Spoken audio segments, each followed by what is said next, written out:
formula khusus sehingga terjamin kebersihannya. Le Mineral.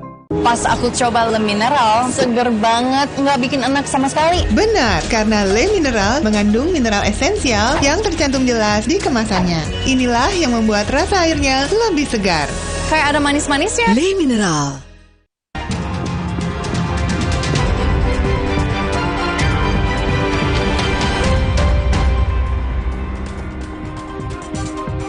Anda kembali menyaksikan Kompas Pagi bersama saya Claudia Carla. Kecelakaan melibatkan 4 kendaraan terjadi di jalur mudik Bukit Tinggi Padang, Sumatera Barat.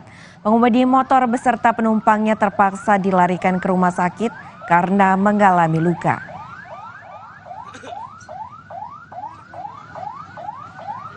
Kecelakaan beruntun 1 unit mobil dan 3 sepeda motor ini terjadi di jalur mudik, tepatnya di kawasan Bukit Berbunga jalur Silangang, Kota Padang Panjang, Sumatera Barat. Kecelakaan terjadi saat mobil gagal mendahului kendaraan di depannya menabrak 3 motor dari arah berlawanan. Tidak ada korban jiwa, namun kecelakaan ini menimbulkan kemacetan di jalur mudik Padang Bukit Tinggi. Karena mendahului 1 unit mobil dan secara bersamaan datang sepeda motor dari arah Bukit Tinggi sehingga terjadi kecelakaan lalu lintas. Akibat kejadian tersebut, pengemudi sepeda motor bersama penumpang mengalami luka-luka, kemudian dibawa ke rumah sakit Kota Padang Panjang dan kedua kendaraan kita amankan ke Polres Padang Panjang. Sebuah mobil dinas pemerintah Provinsi Kalbar yang diduga digunakan untuk mudik mengalami kecelakaan di wilayah Kabupaten Mempawah. Mobil dinas Pemprov Kalbar ini rusak parah usai mengalami kecelakaan di wilayah Sungai Kunyit, Kabupaten Mempawah. Mobil ini diduga digunakan untuk mudik saat Lebaran Idul Fitri. PJ Sekda Kalbar Muhammad Bahri bilang mobil tersebut benar mobil salah satu organisasi perangkat daerah atau OPD di Pemprov Kalbar. Namun masih belum dipastikan OPD mana yang memiliki mobil tersebut. Pemprov Kalbar akan menindak atau memberi sanksi pada pengguna mobil tersebut jika terbukti bersalah. Kan Gubernur sudah mengeluarkan edaran itu tidak dibolehkan. Ya. Anggapan Pak Sekda gimana? Ya, yang jelas nanti kita OPD yang bersangkutan, OPD-nya nanti kita minta melakukan tindak lebih lanjut terhadap siapa yang membawa.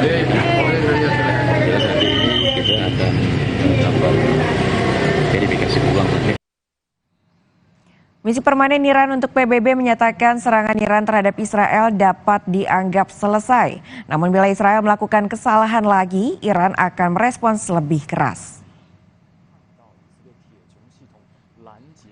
Serangan gabungan puluhan rudal balistik dan ratusan pesawat tanpa awak dari Iran memicu peringatan serangan udara di seluruh Israel pada hari Minggu pagi. Penduduk tempat melaporkan beberapa pengeboman terdengar. Beberapa hari terakhir Israel dalam keadaan siaga tinggi menyusul ancaman Iran membalas pembunuhan 7 perwira Iran di gedung konsulernya di Damaskus, Suriah pada awal April yang menurut Iran dilakukan oleh Israel.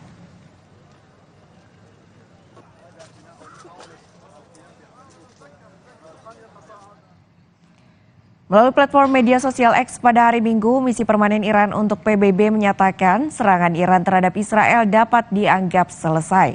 Misi permanen tersebut dilakukan sesuai dengan pasal 51 Piagam PBB yang berkaitan dengan pertahanan yang sah. Pihak Iran menyatakan jika Israel melakukan kesalahan lagi, maka respon Iran akan lebih keras lagi. Iran juga memperingatkan Amerika untuk tidak terlibat dalam konflik ini.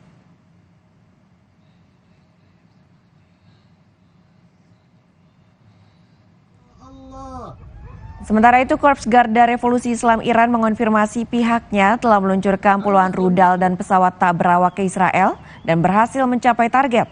Tindakan ini sebagai bentuk balasan sekaligus hukuman atas serangan Israel baru-baru ini terhadap kedutaan besar Iran di Suriah. Kementerian Luar Negeri Iran menyatakan serangan tersebut didasarkan pada pasal 51 Piagam PBB. Iran menekankan pihaknya akan tegas mempertahankan kedaulatan, integritas teritorial, dan kepentingan nasionalnya.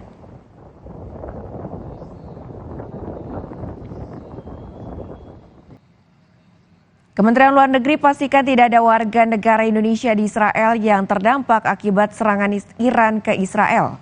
Kemenlu juga mengimbau WNI untuk menunda perjalanan ke Iran maupun Israel. Kemenlu mencatat terdapat 115 WNI yang menetap di Israel. Kemenlu melalui KBRI memastikan tidak ada WNI yang terdampak akibat serangan balasan Iran ini. Kementerian Luar Negeri telah memantau dari dekat situasi eskalasi di wilayah Timur Tengah pasca serangan Israel ke fasilitas diplomatik Iran yang ada di Damaskus, termasuk situasi dan kondisi warga negara Indonesia yang ada di kawasan. KBRI Aman telah menjalin komunikasi dengan para WNI yang tinggal di wilayah Israel dan hingga saat ini tidak ada informasi mengenai adanya WNI yang terdampak atas serangan balasan Iran kepada Israel pada hari ini. Sejumlah warga Iran berkumpul di ibu kota Iran, Teheran, menyusul serangan balasan yang dilakukan Iran ke Israel pada Sabtu malam.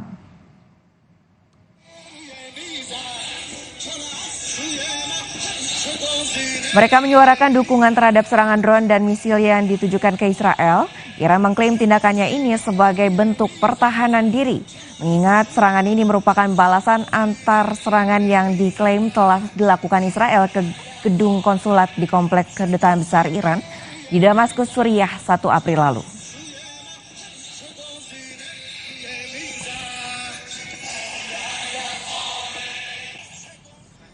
Serangan Israel ke gedung konsulat di kompleks kedutaan besar Iran di Damaskus, Suriah awal April lalu menewaskan 12 orang, termasuk diantaranya 2 jenderal.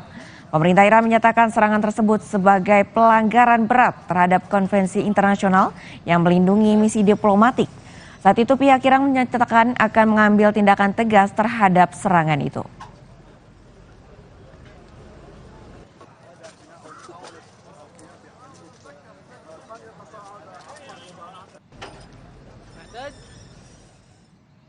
Saudara, kami akhiri Kompas pagi hari ini. Saya Claudia Carla beserta tim yang bertugas pamit undur diri. Sampai jumpa.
Antara banyak sumber informasi, kami layak dipercaya. Karena kami menggali lebih dalam, berpihak pada kebenaran, berpegang pada data dan fakta, agar layak Anda jadikan referensi. Kompas TV, independen, terpercaya.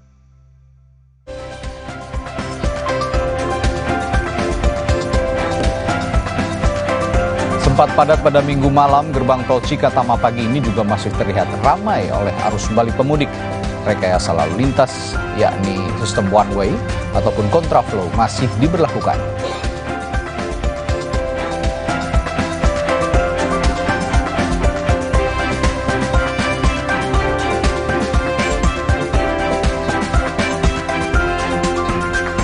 Puncak arus balik di stasiun Senen diprediksi masih akan terjadi hingga hari ini, saudara. Sampai minggu kemarin tercatat 23.506 tiket habis terjual dari 38 jurusan kereta api jarak jauh.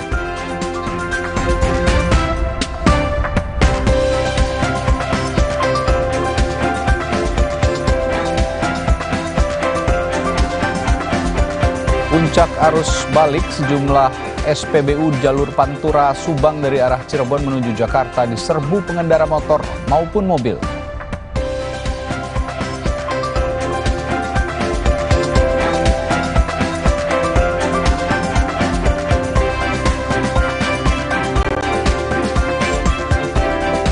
Kakor Lantas Polri Irjen Aan Suhanan mengingatkan pemberlakuan pembatasan mobilitas kendaraan Sumbu 3 non-sembako masih diberlakukan hingga tanggal 16 April 2024.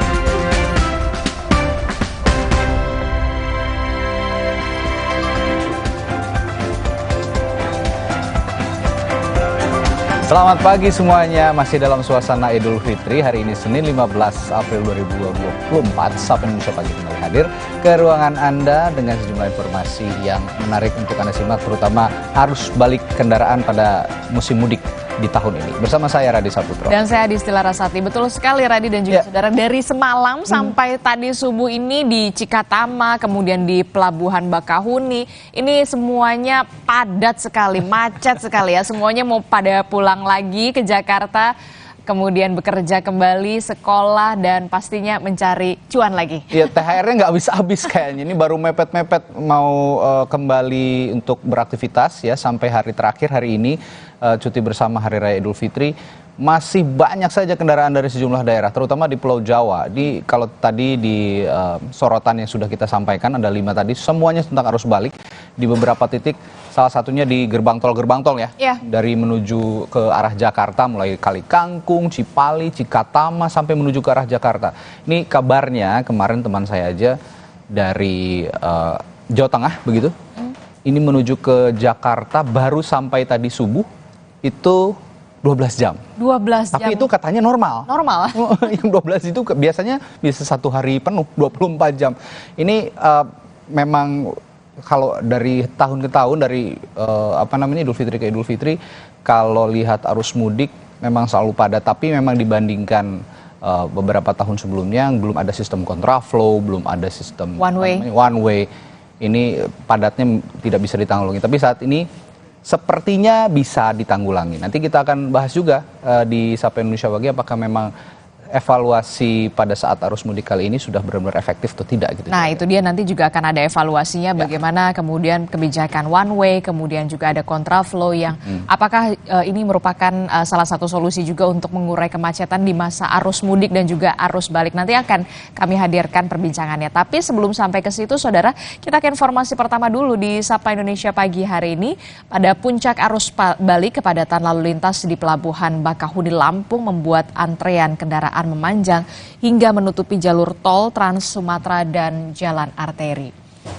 Visual udara dari Pelabuhan Bakahuni Lampung ini memperlihatkan kemacetan pada puncak arus balik Lebaran di seluruh dermaga, saudara, hingga membuat antrean ini mengular ke jalan tol Trans Sumatera dan juga jalan arteri. Kemacetan di pelabuhan ini telah terjadi sejak hari Minggu sore hingga Senin dini hari tadi. Petugas gabungan tengah berupaya memecah kemacetan yang terus berlangsung. Dari data ASDP Cabang Bakahuni, sekitar 67.000 kendaraan telah kembali ke Pulau Jawa. Namun hingga saat ini masih meninggalkan sekitar 66% atau sekitar 128.000 kendaraan yang masih berada di Sumatera untuk mudik.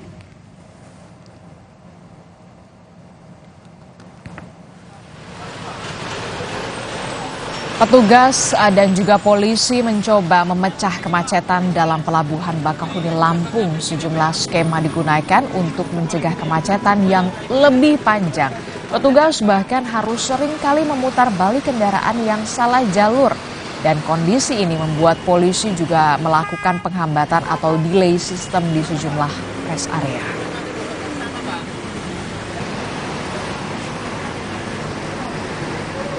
Ini juga kami terus melakukan pengaturan kantong-kantong parkir di dermaga Pelabuhan Bakahuni.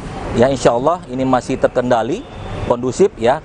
Kami juga telah memiliki beberapa titik-titik untuk melakukan penghambatan arus lalu lintas. Ini juga untuk mengantisipasi lonjakan yang ada di Pelabuhan Bakahuni saat ini.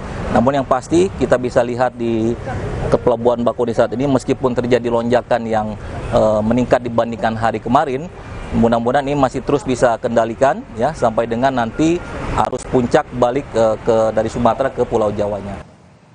Stasiun Rangkas Bitung, Banten terus dipadati para penumpang yang akan melakukan perjalanan arus balik ke berbagai daerah di Jabodetabek menggunakan KRL Komuter Line.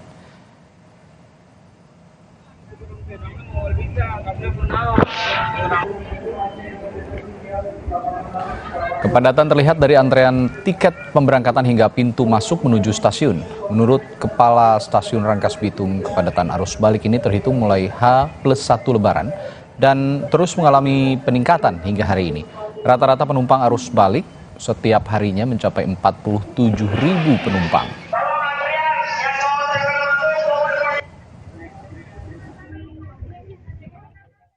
Arus balik kita menyediakan 67 KRL tujuan Tanah Abang, kemudian untuk KA lokal tujuan Merak kita siapkan 7 kereta.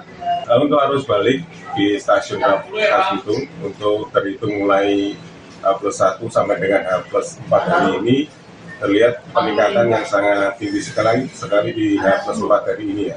Untuk rata-rata setelah arus balik kemarin kita mencapai di angka 47.000 penumpang. Hingga Minggu malam, Stasiun Gubeng Surabaya terus dipadati penumpang baik yang tiba maupun berangkat. Daerah operasional 8 Surabaya bilang lebih dari 10.000 penumpang tiba di Stasiun Gubeng, sementara 5.000 penumpang berangkat dari Stasiun Gubeng. Untuk mengatasi kepadatan, daerah operasional 8 Surabaya mengoperasikan 11 kereta jarak jauh tambahan.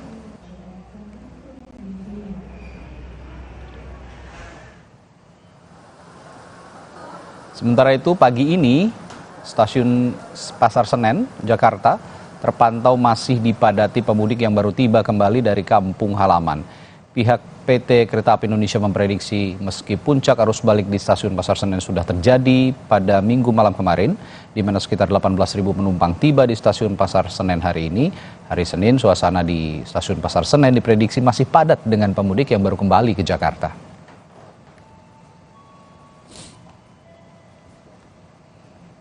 Lalu bagaimana pantauan puncak arus balik Lebaran dari Stasiun Pasar Senen? Ada jurnalis Kompas TV Dian Silitonga yang memantau di sana. Dian, puncak arus balik di Stasiun Senen disebut sudah terjadi pada Minggu malam kemarin. Lalu bagaimana pantauan pagi hari ini? Ya, pagi hari ini masih ramai Radi di Stasiun Pasar Senen, mengingat memang hari ini merupakan hari terakhir cuti Lebaran, artinya pekerja khususnya warga Jakarta akan mulai kembali bekerja pada esok hari. Sehingga tentu saja hari ini menjadi salah satu hari pilihan para pemudik untuk kembali ke Jakarta. Nah, untuk hari ini PT KAI memprediksi nanti akan ada sekitar 46.500 pemudik yang kembali ke Jakarta dari daerah mudik kalau kita berkaca pada data hari kemarin, data hari ini tentu menurun dibandingkan hari kemarin karena memang hari kemarin tercatat sebagai puncak arus balik yang tercatat ada lebih dari 47.300 pemudik yang kembali ke Jakarta, diantaranya atau 18.000 diantaranya ini pemudik kembali dari stasiun Pasar Senen. Tentu kita akan memantau apakah hari ini nanti jumlah pemudik yang kembali ke Jakarta via stasiun Pasar Senen jumlahnya akan sama rata-ratanya seperti hari kemarin atau justru bertambah atau justru menurun. Itu nanti akan kita pantau bersama datanya. Nah, tapi dalam atau selama periode arus balik mulai tanggal 12 April hingga 21 April mendatang, PT KAI juga mencatat ada sekitar 414.000 pemudik yang sudah dan akan kembali ke Jakarta. Nah, untuk ketersediaan tiket kereta api pada periode arus balik ini juga masih cukup banyak, Radi. Rata-rata perharinya ini masih tersedia sekitar 23.000 tiket kereta api atau kalau secara keseluruhan ini masih tersisa sekitar 163.500 tiket kereta api untuk periode arus balik. Tadi juga saya sempat ngobrol dengan beberapa pemudik, mereka mengaku bahwa memang pembelian tiket kereta api di periode arus balik ini lebih mudah dibandingkan pembelian tiket kereta api pada periode arus mudik. Meskipun puncak arus balik ini sudah terjadi hari kemarin di area stasiun Pasar Senen, tetapi PT KAI memprediksi bahwa angka pemudik yang kembali ke Jakarta ini masih akan tinggi hingga 3 hari ke depan atau tepatnya hingga 17 April mendatang. Kita pantau bersama, Radi, tentu saja pergerakan para pemudik khususnya di stasiun Pasar Senen. Radi. Ya, sudah banyak para pemudik yang kembali ke Jabodetabek melalui stasiun Pasar Senen untuk kembali beraktivitas besok hari karena memang hari ini hari cuti bersama terakhir di rangkaian perayaan Hari Raya Idul Fitri. Terima kasih Dian Silitonga melaporkan langsung dari stasiun Pasar Senen, Jakarta. Sementara itu, Saudara Kepala Korps Lalu Lintas Polri Irjen Aan Suhanan mengatakan pemberlakuan pembatasan mobilitas kendaraan sumbu 3 non-sembako masih diberlakukan hingga tanggal 16 April 2024. Pembatasan ini dilakukan untuk mengurangi kemacetan dan juga kepadatan jalan tol maupun arteri. Kakor Lantas juga meminta kepada para Kapolda hingga Dirlantas untuk memastikan tidak ada angkutan dengan sumbu 3 ke atas yang beroperasi selain kendaraan yang dikecualikan. Dipastikan tidak ada angkutan sumbu 3 ke atas kecuali yang dikecualikan ya, beroperasi mengarah ke Merak maupun di arteri. Memasuki hari kelima setelah Lebaran, jalur selatan Tasikmalaya, Jawa Barat mengalami kemacetan panjang hingga mencapai belasan kilometer. Kami punya informasinya setelah jeda di Sapa Indonesia Barat.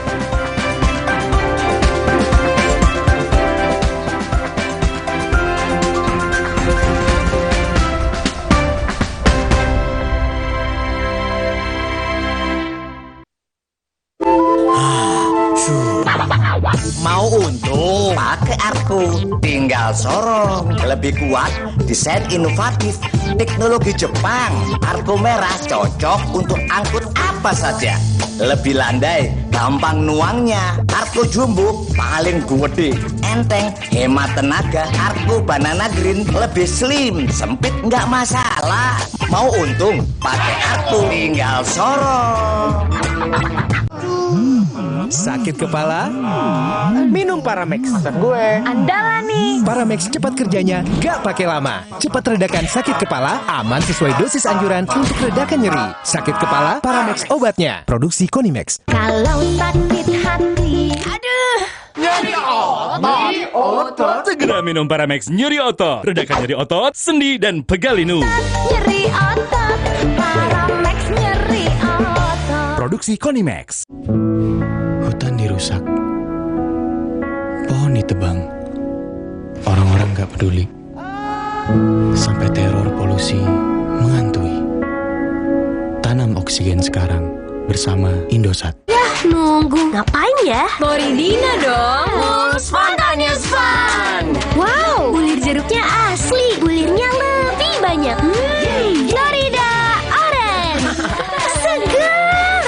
Floridina Coco, cuy-cuy Coco Beats-nya full of fun. Bareng Floridina. Spark my fun sound. Floridina.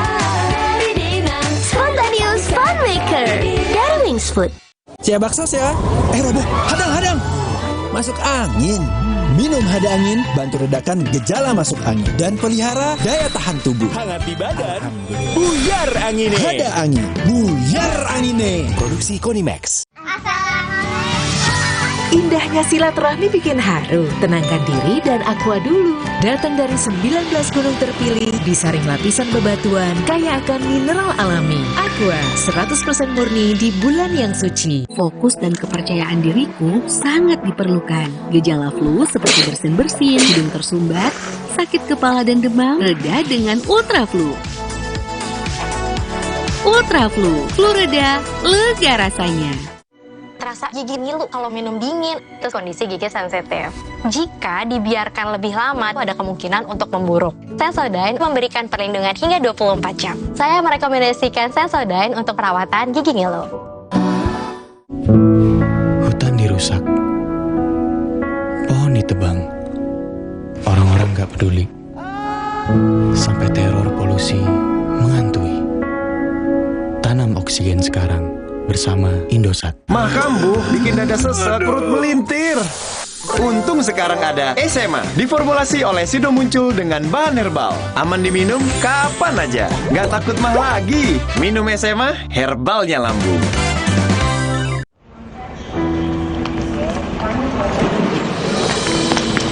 Mendadak mudik pas lebaran sampai keringetan. Aqua dulu. Indahnya silaturahmi bikin haru. Tenangkan diri dan aqua dulu. Datang dari 19 gunung terpilih, disaring lapisan bebatuan, kaya akan mineral alami. Aqua, 100% murni di bulan yang suci.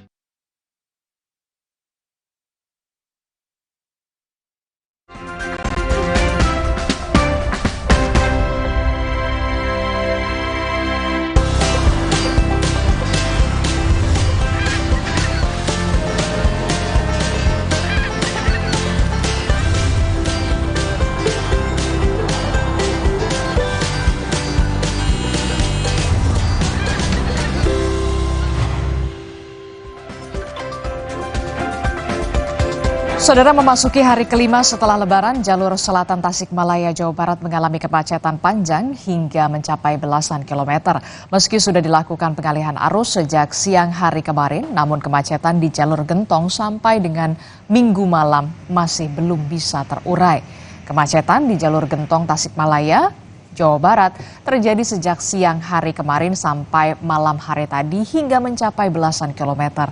Dari pantauan hingga malam hari tadi, kemacetan masih belum bisa terurai meski pihak polisian sudah melakukan pengalihan arus dengan jalur dari arah timur ke barat menuju Simpang 5 Indihiyang via Singaparna dan Ciawi Singaparna via Garut. Selain arus balik Lebaran, kemacetan disebabkan oleh banyaknya warga yang pulang usai berlibur di sejumlah tempat wisata seperti Pangandaran, Cipatujah, Tasikmalaya. Tak hanya itu, saudara, kemacetan di jalur Gentong juga diperparah oleh banyaknya kendaraan arus balik yang mogok di Tanjakan Gentong.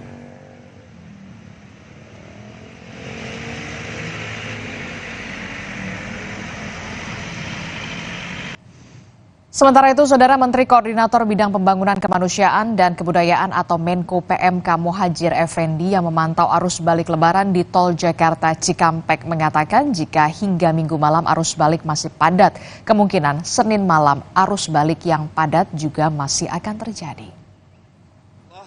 Mudah-mudahan target kita tidak ada kurva yang ekstrim, terjadi peak hours maupun peak days. Target kita mudah-mudahan bisa tercapai. Kalau hari ini nanti hanya di bawah 100 itu berarti ada kemungkinan besok masih juga akan ada kepadatan, tetapi tidak akan menimbulkan kemacetan yang relatif serius. Alhamdulillah sampai malam ini angka kecelakaan secara persentil itu turun 53%. Kita pantau puncak arus balik lebaran yang diprediksi terjadi pada hari ini. Sudah ada jurnalis Kompas TV Novelia Hasanah di gerbang tol Kalikangkung dan juga ada Nanda Aprilia di gerbang tol Cileunyi, Jawa Barat. Kita ke Novelia dulu di gerbang tol Kalikangkung, Jawa Tengah. Novelia, di pagi hari ini bagaimana pantauan arus balik di gerbang tol Kalikangkung? Apakah sudah ada kepadatan di sana, Novelia?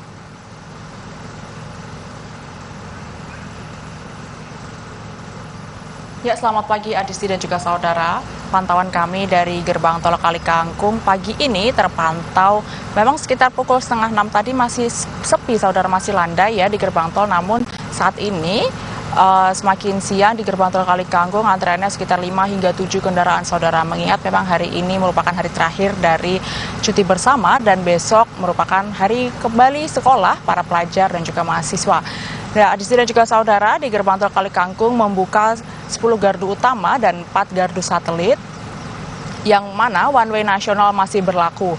Dan juga dari Polda Jateng juga masih memberlakukan one way lokal dari kilometer 459 Tingkir Salatiga sampai dengan kilometer 414 gerbang tol Kalikangkung. Mengingat semalam terjadi kepadatan di ruas tol Semarang hingga tol Solo, Adisti dan juga saudara. Jadi one way lokal masih diberlakukan Polda Jateng hingga pagi ini. Dari periode waktu yang sama sekitar pukul 00 hingga pukul 6 minggu kemarin dan juga hari Senin hari ini dari pukul 00 hingga pukul 6 pagi tadi terpantau berkurang jumlah kendaraannya. Kemarin dari yang di periode yang sama minggu dari pukul 00 hingga pukul 06 jumlah kendaraan yang memasuki gerbang tol Kalikangkung sekitar 11.800 hingga 12.000 kendaraan. Pagi ini dari pukul 00 hingga pukul 06 jumlah kendaraan yang memasuki gerbang tol Kalikangkung sekitar 10.000 hingga 10.500 kendaraan. Mengingat memang hari ini merupakan cuti bersama terakhir dan kemarin semalam merupakan puncak dari arus balik Lebaran 2024. Terlihat juga rata-rata kendaraan yang memasuki gerbang tol Kalikangkung dari pukul 00 hingga pukul 6 pagi tadi per jamnya selama dari pukul 00 hingga pukul 02 terpantau sekitar 2.500 hingga 3.000 kendaraan. Namun dalam 3 jam terakhir terpantau yang memasuki gerbang tol Kalikangkung hanya sekitar 1.500 kendaraan, Adisti. Jadi bisa dikatakan di pagi hari ini di gerbang tol Kalikangkung ini masih relatif lancar begitu ya. Puncak arus balik kendaraan kepadatannya sudah terjadi pada malam hari tadi begitu ya, Novelia. Dari gerbang tol Kalikangkung kita ke Cileunyi bersama jurnalis Kompas TV Nanda Aprilia. Nanda, kalau di gerbang tol Cileunyi Jawa Barat ini bagaimana? Apakah sudah ada kepadatan ataukah justru memang semalam ini kepadatan kendaraan terjadi? Ya, Disti, untuk kepadatan sebenarnya kami memantau sudah terjadi dimulai dari hari Sabtu, tepatnya di tanggal 13 April 2024 sampai dengan tanggal 14 April. Nah, ini kepadatan yang memang kami pantau terjadi cukup padat, artinya adanya mengular cukup panjang begitu dari gerbang tol Cileunyi, khususnya untuk kendaraan-kendaraan yang hendak masuk ke gerbang tol Cileunyi dari arah Garut, Tasikmalaya menuju ke arah Bandung ataupun juga Jakarta. Nah, kalau untuk pagi hari ini, Adisti, kami melihat di gerbang tol Cileunyi situasinya terpantau ramai lancar, artinya untuk kendaraan yang hendak masuk ke gerbang tol Cileunyi baik dari arah Garut, Jatinangor maupun juga Tasikmalaya menuju ke arah Bandung dan juga Jakarta, dan begitupun juga sebaliknya. Nah, prediksinya memang dari pihak pengelola tol di sini Jasa Marga memprediksi bahwa hari ini akan juga terjadi kepadatan khususnya di gerbang tol Cileunyi, pintu masuknya dari arah Garut dan juga Tasikmalaya ini khususnya karena mengingat juga di 2 hari kebelakang yang kebanyakan kendaraan yang memang hendak masuk melalui gerbang tol Cileunyi menuju ke arah Jakarta ini adalah dari arah-arah Garut dan juga Tasikmalaya. Sedangkan kalau untuk pagi hari ini, Adis dan juga saudara, memang kalau kami melihat dimulai dari pukul 12 tadi malam sampai dengan pukul 6 pagi tadi, jumlah kendaraan yang sudah memasuki gerbang tol Cileunyi khususnya dari arah Garut dan juga Tasikmalaya ini ada sebanyak 8.527 kendaraan. Sedangkan kalau kita mengakumulasi secara keseluruhan dimulai dari tanggal 13 April sampai dengan kemarin, ini adanya terjadi peningkatan di mana tanggal 13 April ada sebanyak 46.000 kendaraan lebih memasuki gerbang tol Cileunyi menuju arah Jakarta dan juga Bandung. Dan juga di tanggal 14 April ini meningkat ada sebesar 3.000 kendaraan yang tercatat memasuki gerbang tol Cileunyi menuju arah Jakarta dan juga Bandung, yakni total ada 49.000 lebih kendaraan. Nah, memang dari pihak pengelola tol sendiri ini memprediksi awalnya terjadi untuk puncak arus balik selama 3 hari dimulai dari tanggal 13 April sampai dengan hari ini. Namun melihat dari keputusan pemerintah terkait adanya diskresi untuk cuti, artinya adanya ASN ini diberi waktu untuk work from home begitu, artinya memang melihat ini masih ada dinamika yang terjadi untuk arus balik sendiri khususnya di gerbang tol Cilenyi. Namun kalau melihat dari situasi saat ini, memang pihak pengelola tol di gerbang tol Cilenyi khususnya tampaknya sudah bisa mengurai kepadatan ini cukup signifikan. Artinya memang ada beberapa skema yang disiapkan dan juga diterapkan. Yang pertama adalah mengoptimalkan gerbang pintu masuk di gerbang tol Cilenyi. Ada sebanyak 7 gerbang tol.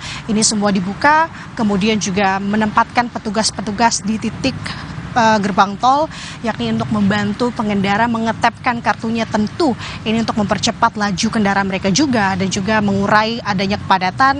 Dan kemudian jika memang situasinya sudah dibutuhkan untuk menerapkan atau menurunkan mobile rider atau sistem jemput bola, artinya petugas-petugas akan menghampiri kendaraan masing-masing untuk mengetapkan kartunya agar mengurai kepadatan. Sementara itu 3 skema yang diterapkan di gerbang tol Cilenyi sampai dengan saat ini masih dirasa efektif. Jadi kita akan lihat bagaimana dinamika yang akan terjadi khususnya di hari terakhir prediksi puncak arus balik di gerbang tol Cilenyi hari ini. Adisti.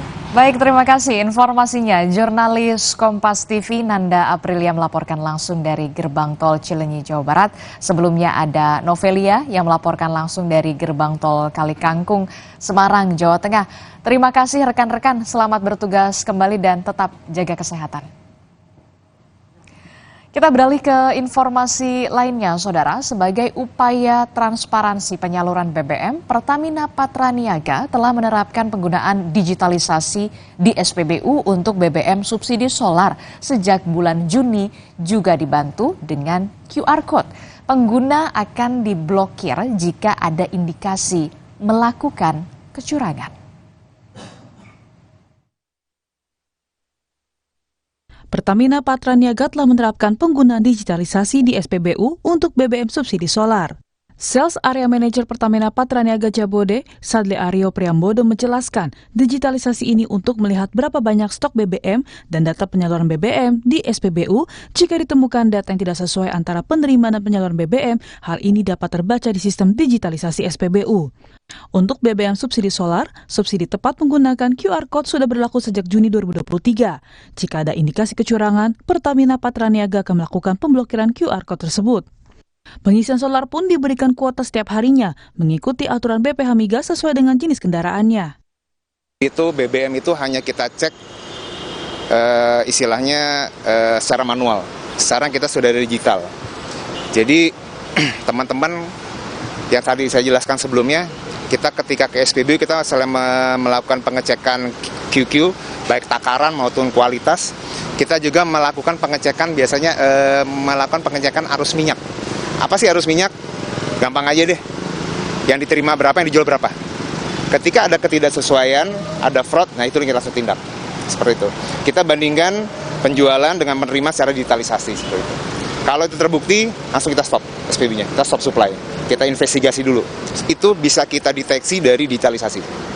Itu yang sudah kita miliki di Pertamina. Sehingga kita bandingkan digitalisasi, kita ke SPB, kita bandingkan dengan penerimaan manual. Nah itu pembukaan manual dibandingkan dengan digitalisasi, dan itu menjadi acuan kita untuk melakukan tindakan apa yang kita lakukan ke SPB. Implementasi full QR Code ini bertujuan untuk memudahkan dan menjaga masyarakat yang berhak agar lebih terjamin mendapatkan solar subsidi. Pertamina juga menambahkan, jika langkah transisi kebiasaan transaksi ini diakui sebagai tahap sulit, namun menjadi awal yang baik dalam menjaga penyaluran BBM bersubsidi. Masni Hermawati, Andini, Kompas TV.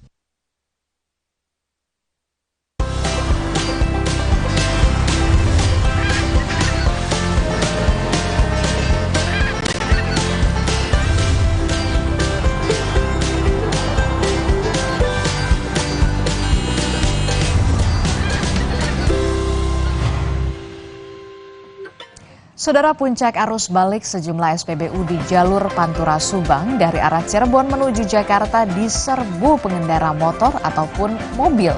Informasi lengkapnya akan hadir sesaat lagi, tetaplah bersama kami.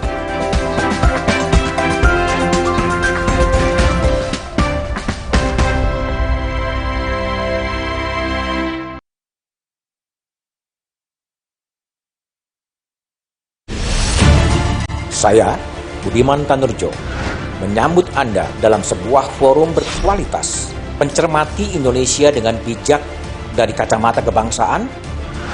Kita dapat menemukan banyak pemikiran konstruktif, kritis, dan taktis yang mampu menyelesaikan problem negeri ini. Satu meja The Forum live di Kompas TV.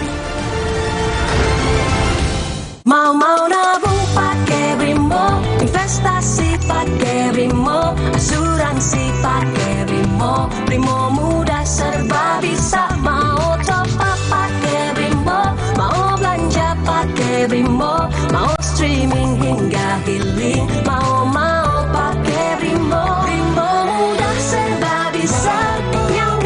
Pakai Brimo, mudah dan serba bisa. Pakai Brimo, ayo download sekarang. Brimo. Wah, serangan double tuh. Kalau batuknya pakai flu, cocoknya minum Mixagrip flu dan batuk. Solusi redakan batuk dan flu. Lanjut.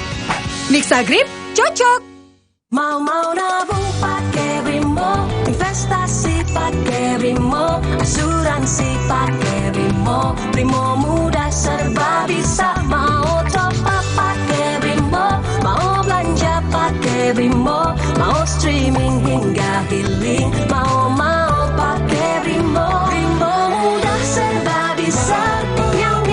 Pakai Brimo, mudah dan serba bisa. Pakai Brimo, ayo download sekarang. Brimo. 14, 15, Hah? Itu Oreo Pokemon.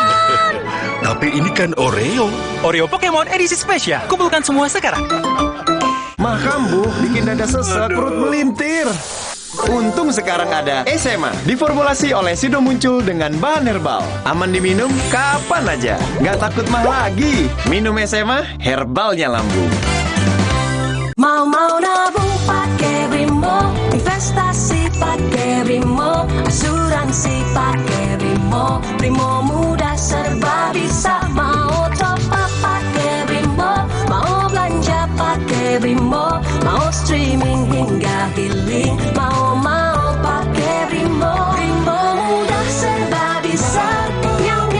Pakai Brimo, mudah dan serba bisa. Pakai Brimo, ayo download sekarang. Brimo.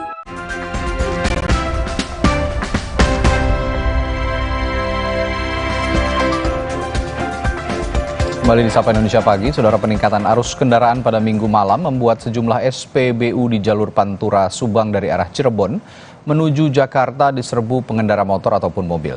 Pihak kepolisian memastikan jika stok BBM di jalur Pantura Subang aman. Polisi terus melakukan penguraian kepadatan kendaraan arus balik di sejumlah titik rawan kepadatan di jalur Pantura. Salah satunya di SPBU Ciberes, Patok Besi, Subang. Polisi melakukan pengaturan arus lalu lintas dan mengatur kendaraan yang akan mengisi bahan bakar. Saat ini SPBU yang berada di arah jalur Cirebon menuju Jakarta dipadati pengendara motor dan mobil. Pihak kepolisian memastikan selama arus balik stok BBM di jalur Pantura dipastikan aman.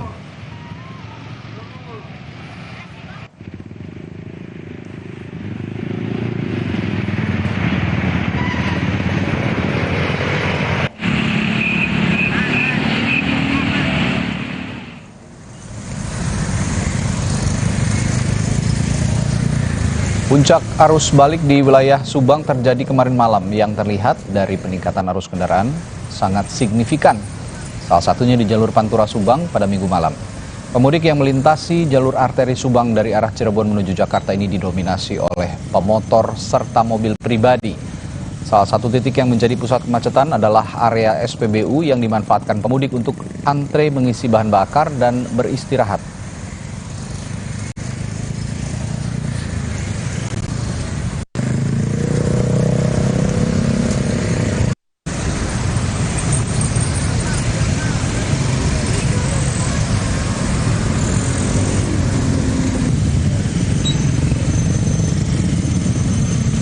Mengantisipasi kemacetan ataupun kecelakaan, kami dari Polsek Patok Besi Polres Subang menerjunkan anggota di beberapa titik yang kita anggap rawan kecelakaan. tetap kita tutup karena kalau kita buka khawatir terjadi kecelakaan ataupun terjadi kemacetan. Baik untuk U-turn tetap kita pertahankan seperti arus mudik kemarin.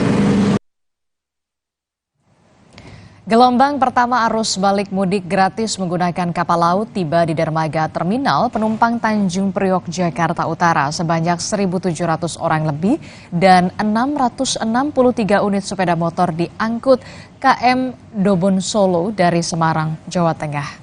Minggu pagi, KM Dobon Solo tiba di dermaga terminal penumpang Tanjung Priok, Jakarta Utara.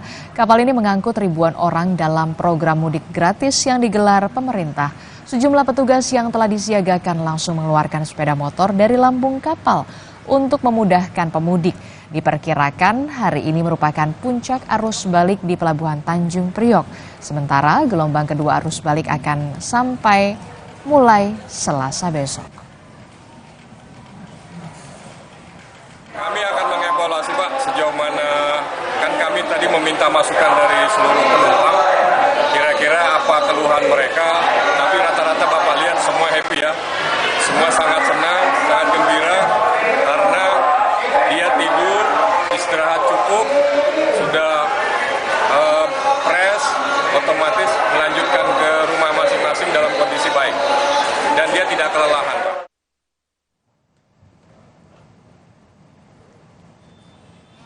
Sebenarnya bagaimana puncak arus balik hari ini agar tetap aman dan nyaman? Kita akan membahas bersama narasumber melalui sambungan Zoom. Ada pengamat transportasi Joko Setiowarno yang sudah bergabung. Selamat pagi, Pak Joko. Selamat pagi, Mas Randy. Ya, Pak Joko, kalau sudah kita perhatikan sejak semalam kemarin ini sudah mulai ramai sekali begitu arus balik yang menuju ke arah Jakarta ya, sejumlah wilayah di Jabodetabek begitu. Nah, kalau sejauh ini Anda melihat bagaimana evaluasinya? Apakah memang sudah sesuai dengan harapan bahwa arus balik dan arus mudik kemarin ini sudah berjalan lancar? Saya kira dalam 2 hari terakhir ini, hari Sabtu dan Minggu itu nampaknya sudah lebih lancar ya. Apalagi saya juga tadi pagi saya berada di Semarang, jadi bangkitan dari Semarang juga rendah walaupun dibuat one way atau searah gitu ya. Sebenarnya kalau pagi hari seperti ini, kalau dari bangkitan dari Jawa Tengah itu one way mungkin tidak perlu dulu kecuali nanti mungkin siang ya. Nah ini tapi nanti kita lihat perkembangan, tapi sampai hari ini saya lihat lancar aja, tapi memang yang jelas itu penumpukannya itu kan mesti masuk ke kota Jakarta sama kota Bandung. Kalau kota Bandung itu sudah umum lah kalau dari wilayah selatan, mulai dari Ciamis, kemudian Tasik, Garut ya, itu masuk ke Bandung lewat Nagrek itu sudah umum lah, itu memang ya macet sih memang seperti itu. Tapi ini juga yang masuk Jakarta juga ya tersendatnya biasanya di Cikampek, tol Cikampek gitu ya. Tapi yang penyeberangan juga saya lihat memang lancar-lancar aja, karena Bakauheni ini boleh dikatakan tidak pernah bermasalah seperti di Merak gitu. Karena problemnya kan di sana untuk arus balik lebih landai. Yang kedua juga aksesibilitasnya itu jalan masuknya juga lebih lebar dan ketersediaan rest area juga lebih banyak. Ya. Lalu lintas lokalnya tidak banyak mengganggu untuk akses masuk ke pelabuhan. Itu kelebihannya dari Bakauheni ketimbang di Merak, yang memang Merak ini memang harus banyak penataan lebih besar lagi agar tahun depan itu ketika mudik jangan terulang lagi kasus seperti tahun ini. Ya, Pak Joko, kalau kita lihat kan dari tahun ke tahun gitu ya, dari lebaran ke lebaran, pada musim arus mudik begitu. Ini pada saat arus balik, warga ini sepertinya terlalu memanfaatkan waktu. Ini kan sudah diberi waktu yang cukup lama sebenarnya oleh pemerintah untuk kembali ke daerahnya masing-masing. Tapi hari ini sepertinya masih banyak saja para pemudik yang baru akan kembali ke daerahnya masing-masing. Bagaimana Anda melihat ini? Padahal waktunya sudah panjang, tapi tetap saja mepet begitu kembali ke daerah asal, Pak Joko. Ya memang ada, kalau yang informal itu biasanya dia durasinya lebih lama ya.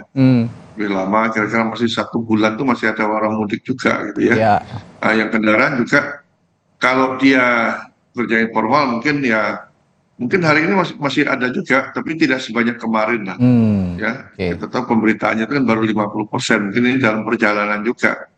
Dalam perjalanan mereka sudah masuk ke Jakarta, tinggal dilihat nanti siang ya berapa persen yang sudah masuk ke Jakarta kendaraan itu. Selain itu juga ya mungkin sebagian aja ini, tidak seluruhnya ASN yang diberi waktu libur perpanjangan 2 hari itu juga berpengaruh untuk kendaraan-kendaraan masuk ke Jakarta gitu.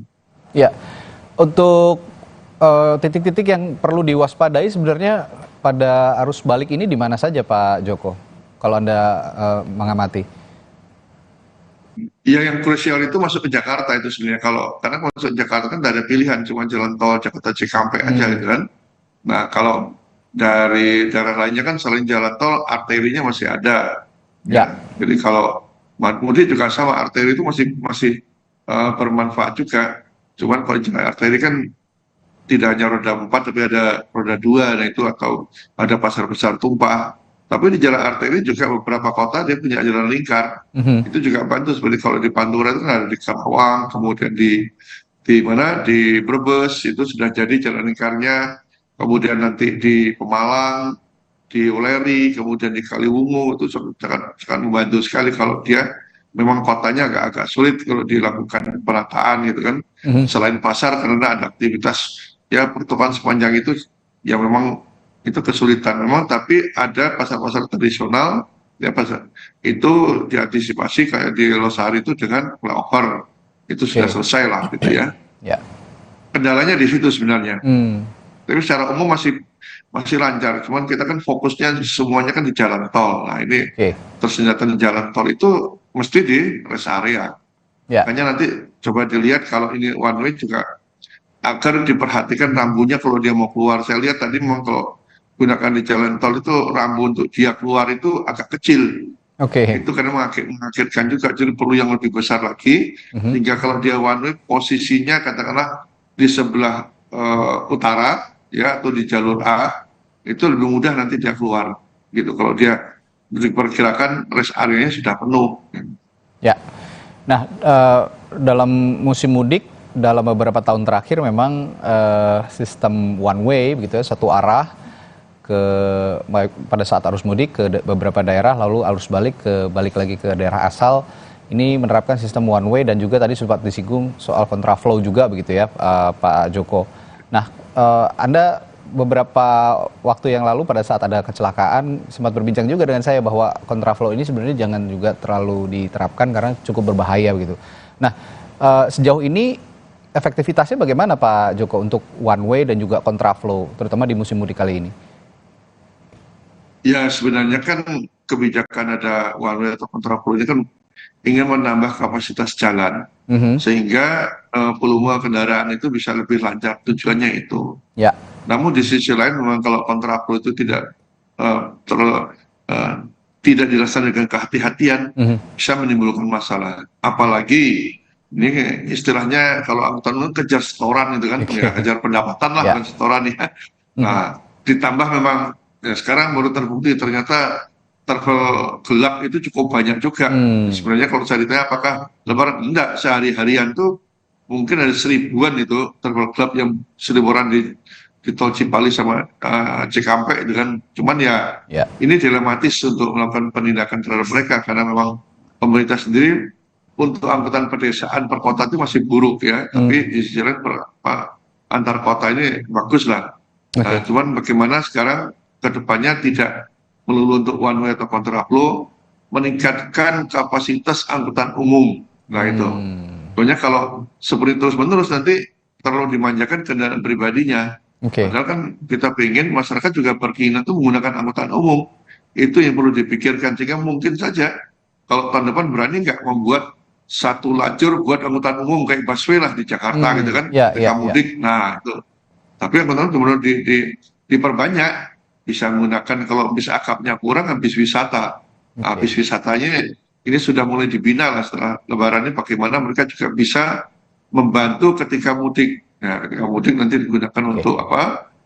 Membantu pemudik ya, sehingga mungkin bikin saja kalau dibuat skenario jalur busway. Nah, gitu kan. Nah, biar mendorong orang menggunakan angkutan umum, tujuannya ke sana sebenarnya. Oke. Tapi sebenarnya mau nggak mau gitu ya Pak Joko, kontraflow dan one way ini jika memang dalam konteks tadi mudiknya dengan kendaraan pribadi cukup efektif sepertinya untuk mengurangi kepadatan di terutama di jalan tol ya Pak Joko ya. Betul.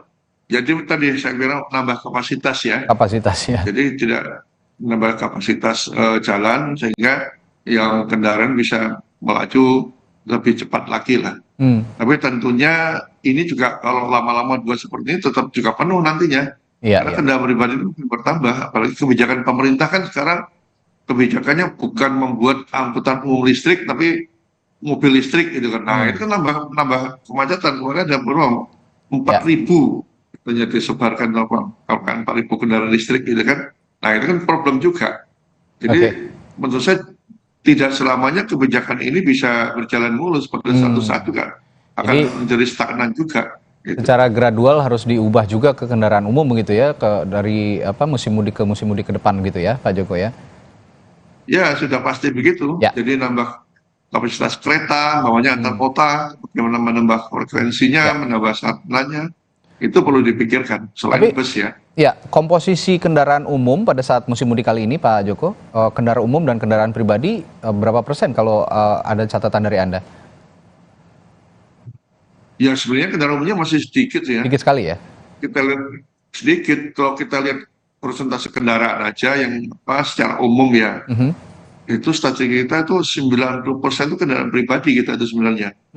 Masih 90% dan 10%. 90% ya. Sepeda motor tuh paling banyak itu. Sepeda motor itu sekitar 84,5% di Indonesia. Kendaraan cukup banyak lah. Mungkin Indonesia itu persentase sepeda motor tertinggi di dunia. Tapi dengan ketersediaan itu yang membahayakan sebenarnya. Ya, tapi dengan ketersediaan kendaraan umum yang disediakan oleh pemerintah juga, padahal juga ada juga ya fasilitas mudik gratis begitu melalui kendaraan umum. Ini bagaimana masyarakat memanfaatkannya? Apakah sudah cukup maksimal mereka yang mudik dengan kendaraan umum ini, Pak Joko? Ya, mudik gratis ini perlu ditata kembali lah. Kami melihat di lapangan itu seringkali ada bus-bus itu ternyata ketika orang mendaftar penuh, ya. Tapi dalam pelaksananya ya sering kosong juga karena penyelenggara masing-masing sehingga pemudik itu bisa mendaftar lebih dari satu. Kami dari awal sudah meminta agar dibuatkan satu kanal aja, satu kanal silakan dia memilih nantinya mau yang perusahaan atau BUMN atau pemerintah yang mana dia bisa daftar, tapi cukup satu. Nah sekarang ini kan bisa lebih dari satu sehingga dia akan lihat kalau ini gagal dia bisa lain lagi, tapi kan terjadi nanti kursi-kursi kosong. Bahkan saya nggak tahu tahun ini, kalau tahun lalu sampai ada 40-an bis itu sudah disewa tidak diberangkatkan. Karena tadi kosong, padahal pendaftarannya sudah penuh. Nah ini harus dilakukan apa ya? Sebenarnya Kementerian Perhubungan saya tanya mereka sudah mengajak para penyelenggara lainnya itu juga, ya penyelenggara lainnya untuk bersama-sama, tapi belum ada kesepakatan. Apalagi kemarin kami lihat ada penyelenggara ya itu keberangkatannya sore, itu juga menjadi masalah. Saya lihat sopir-sopirnya juga apalagi di lapangan terbuka tidak mendapatkan tempat istirahat yang nyaman, itu juga potensi untuk kecelakaan saya pikir. Ini sebenarnya harus ada SOP yang jelas untuk mudik gratis. Jangan mentang-mentang gratis disediakan kendaraan apa ala kadarnya, bukan seperti itu. Standar tetap harus digunakan. Sebenarnya kita bicara keselamatan. Ini yang gaung keselamatan itu masih kurang. Jadi negara gaung keselamatan menjadi hal utama sebenarnya dalam transportasi. Ya, jadi lebih ditata lagi begitu ya khusus untuk mudik gratis ini. Tapi begini Pak Joko, kalau saya lihat masyarakatnya juga yang sepertinya masih enggan gitu untuk menggunakan kendaraan pribadi untuk mudik. Karena saya lihat dibandingkan memakai moda transportasi umum begitu, mereka lebih prefer untuk menyewa mobil pribadi untuk mudik. Nah ini bagaimana mengubah pola pikir masyarakat juga agar mudik ini sebenarnya lebih nyaman begitu dengan kendaraan umum sehingga tidak membuat arus lalu lintas juga terlalu padat pada saat musim mudik, Pak Joko. Justru saya berbalikan bagaimana mengubah pola pikir pejabat kita penentu kebijakan. Itu yang dimulai dulu.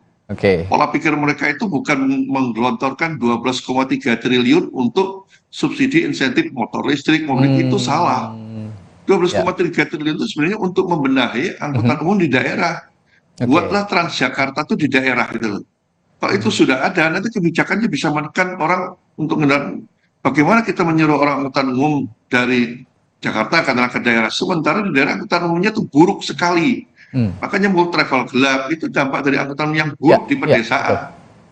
Itu harus disadari pejabat kita, jadi jangan bicara mobil listrik aja untuk polusi, tapi bagaimana buat kendaraan umum listrik gitu loh. Itu mindset mereka dirubah dulu. Kita nggak mungkin minta masalah tanpa pejabatnya mau merubah. Kalau saya balik seperti itu, kita tuntutlah pemerintahan sekarang mau serius gitu loh. Kita mau bicara Indonesia Emas 2045, tapi kebijakan masih seperti ini ya susah juga gitu kan. Jadi kita buat angkutan di pedesaan tuh, di perkotaan, di daerah-daerah itu harus bagus seperti Transjakarta. Itu baru bisa. Ya, kalau kita lihat sekarang kendaraan umum listrik baru sebatas di ibu kota ya, begitu seperti Anda singgung tadi, kalau di berbagai daerah seperti di pedesaan gitu masih sulit sekali ada kendaraan umum, sehingga ya itu pilihan utamanya kembali lagi ke kendaraan pribadi meskipun itu menyewa, termasuk travel gelap tadi ya Pak Joko ya. Betul. Jadi travel gelap ini karena kebutuhan sebenarnya. Ya memang salah juga kan, harus diberantas. Tapi alternatifnya apa mereka? Mereka tuh setiap hari pengen ke ibu kota saling bergantian, pulang pergi menggunakan apa? Sementara angkutan pedesaan nggak ada lagi. Bahkan di Jawa Tengah ada studi menyebutkan karena angkutan pedesaannya perkotaan tidak ada, itu menyebabkan angka putus sekolahnya tinggi. Karena nggak sanggup beli motor kan. Di desa-desa di Jawa Tengah, jadi akses untuk anak SMP itu naik motor. Beraktivitas sekolah juga minim gitu ya.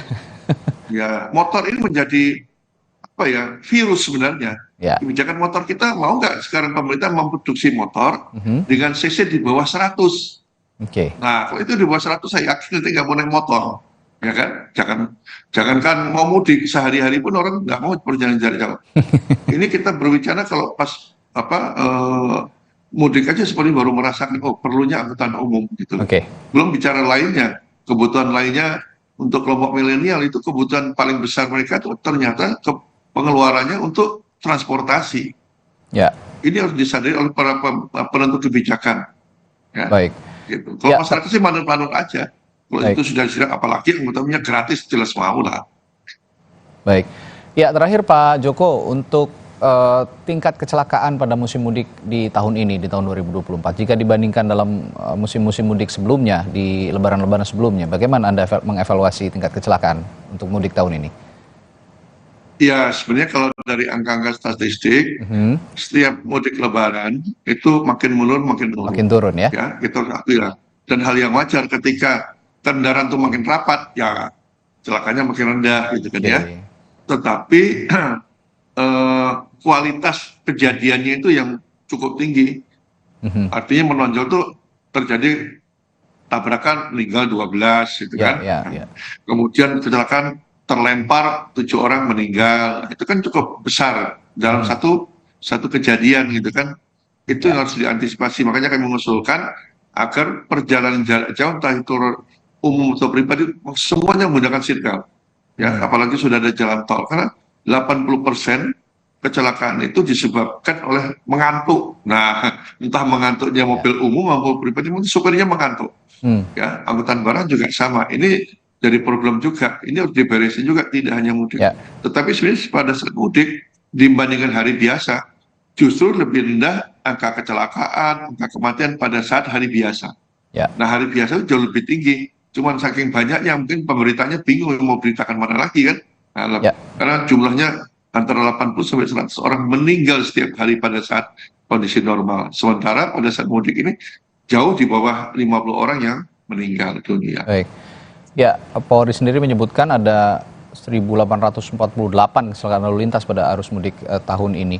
Nah, kalau bicara tadi soal terakhir berbicara soal kepatuhan para pemudik yang menggunakan kendaraan pribadi, bagaimana Anda melihatnya Pak Joko? Ya, kepatuhan jujur aja masih rendah juga, gitu kan. Ya? Ada kendaraan pribadi, mobil box untuk angkut orang, gitu kan. Kemudian saya lihat juga kemarin itu ke Merak ada mobil pribadi, kapasitasnya katakanlah maksimal itu ya, 8 orang bisa diisi sampai 12 orang. Jadi itu, nah, belum lagi membawa barang. Kalau ke arah barat, ke arah timur kan, sih landai lah, nggak gitu. Tapi coba ke arah barat itu, Kalau nyebrang ke Sumatera itu sampai 1 meter tingginya barang-barang yang diangkut gitu kan ya. Nah ini perlu penertiban juga. Sepeda motor juga ini belum ditertibkan, masih membawa barang lebih, kemudian lebih dari 2 orang, ya, bawa anak kecil-kecil itu juga berbahaya sekali sebenarnya.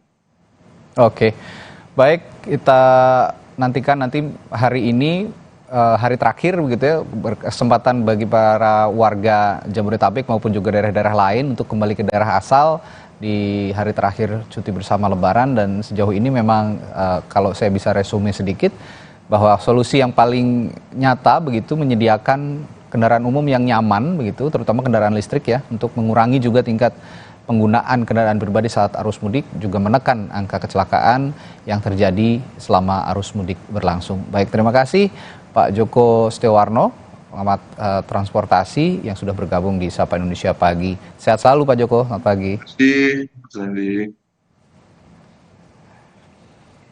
Ya, tadi kalau kita sudah melihat bagaimana evaluasi-evaluasi yang harus dilakukan oleh pemerintah, jangan sampai kemudian memang angka kecelakaannya ini menurun. Tapi kualitasnya naik. Ketika ada satu kecelakaan, justru tingkat kematian pada saat kecelakaan itu bisa dikatakan cukup tinggi. Bahkan ada yang 12 meninggal dunia pada waktu di Jakarta Cikampek itu ya.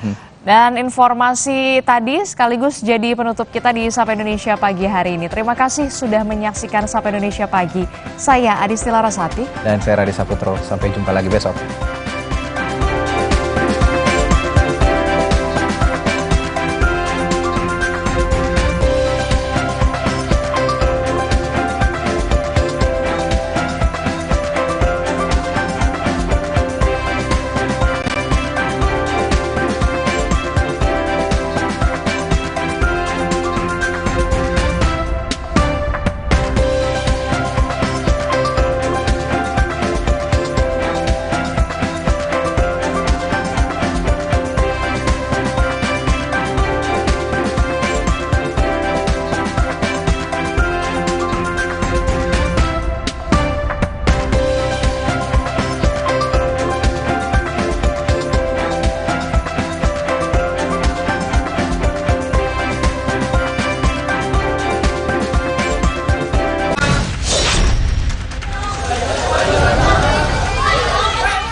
Saya melihat 2 orang ini kaki tangan. Jadi biasanya saya menginisialkan RBS. Tapi siapa RBS itu?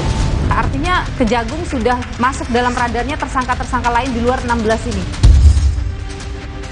Nilu, Senin 15 April pukul 8:30 malam di Kompas TV. Hutan dirusak, pohon ditebang, orang-orang gak peduli, sampai teror polusi menghantui. Jangan sampai cerita ini jadi nyata. Tanam oksigen sekarang bersama Indosat.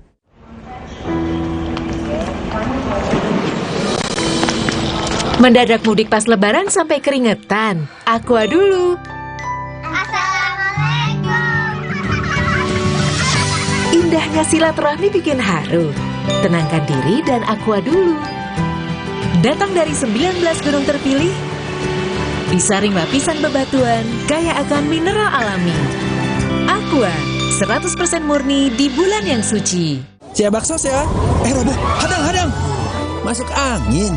Minum Hada Angin, bantu redakan gejala masuk angin. Dan pelihara daya tahan tubuh. Hangat di badan, buyar angine. Hada Angin, buyar angine. Produksi Konimax. 14? 15?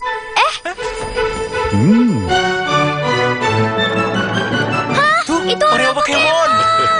Tapi ini kan Oreo. Oreo Pokemon edisi spesial. Kumpulkan semua sekarang.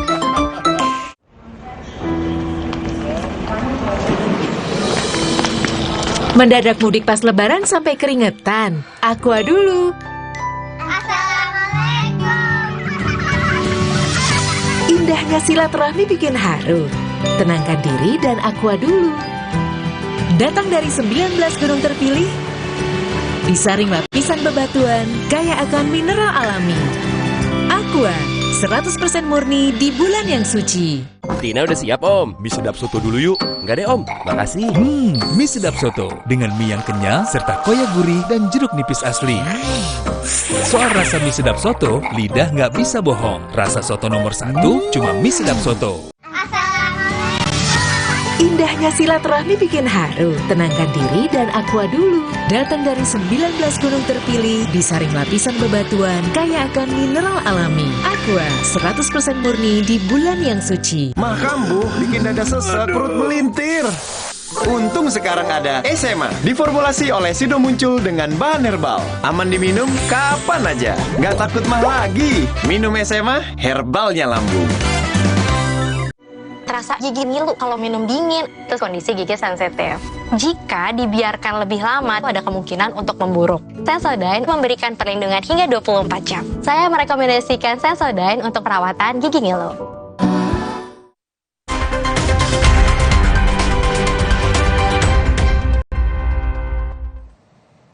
Anda menyaksikan Breaking News Kompas TV untuk memantau arus balik kendaraan di musim mudik tahun ini di Idul Fitri tahun 2024. Saudara, rekayasa lalu lintas one way dari gerbang tol Kalikangkung hingga gerbang tol Cikatama masih berlangsung.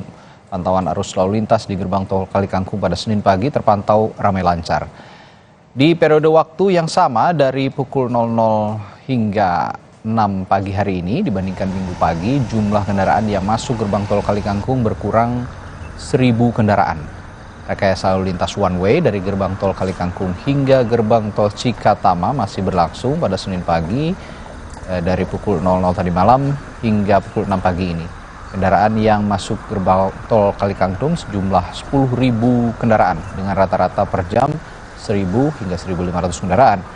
Gerbang tol Kalikangkung membuka 10 gardu utama, 4 gardu satelit, dan untuk mengantisipasi kepadatan kendaraan, Polda Jawa Tengah memberlakukan one way lokal dari kilometer 459 gerbang tol Tingkir Salatiga hingga kilometer 414 Kalikangkung yang sudah dibuka sejak Minggu.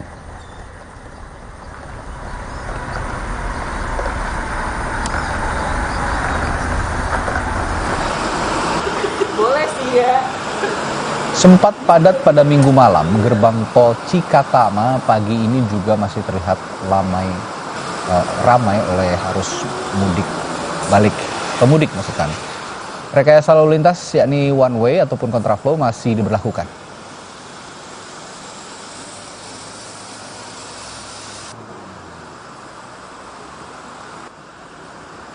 Kita akan pantau puncak arus balik lebaran di sejumlah lokasi. Di gerbang tol Cikatama ada Veronica Kartono, lalu di stasiun Senen ada Dian Silitonga, dan gerbang tol Kalikangkung ada jurnalis Kompas TV Novelia Hasanah. Kita akan ke Veronica terlebih dahulu. Di gerbang tol Kalikangkung dulu ada jurnalis Kompas TV Novelia Hasanah. Novel, bagaimana kondisi di sana dan pada pagi hari ini apakah masih ramai lancar atau masih seperti malam tadi yang padat luar biasa?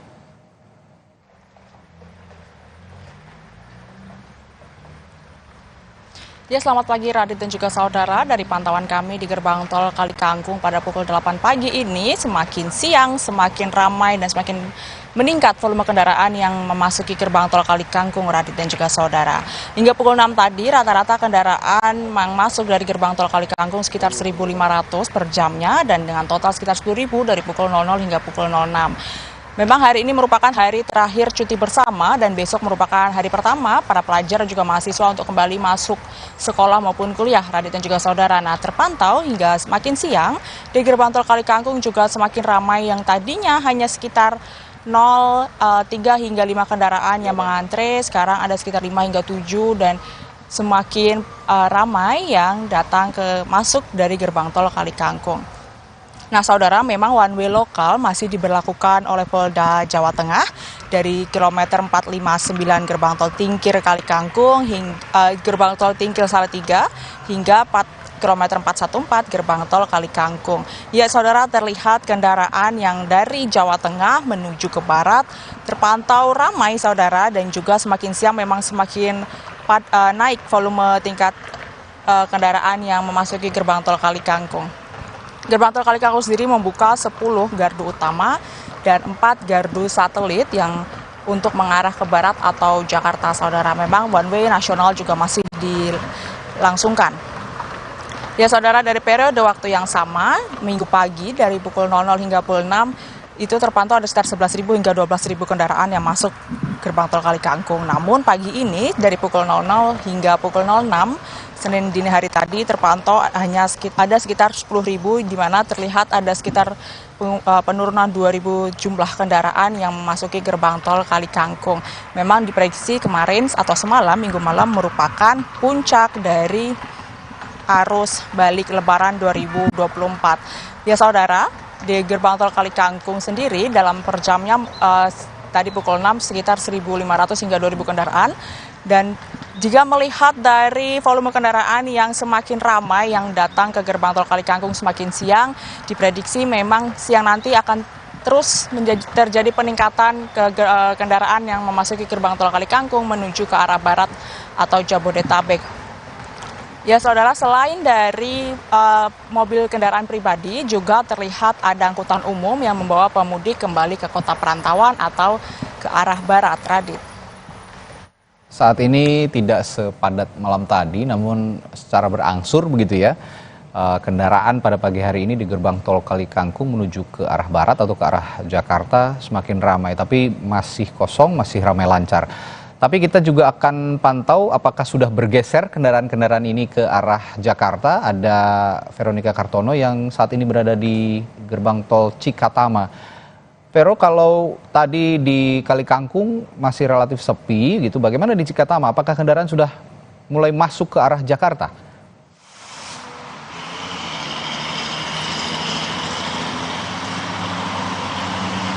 Ya, selamat pagi Radi dan juga saudara Kompas TV dimanapun Anda berada. Pantauan terkini dari gerbang tol Cikatama terpantau lebih lengang, Radi, dibandingkan dengan dini hari. Ini memang lebih padat.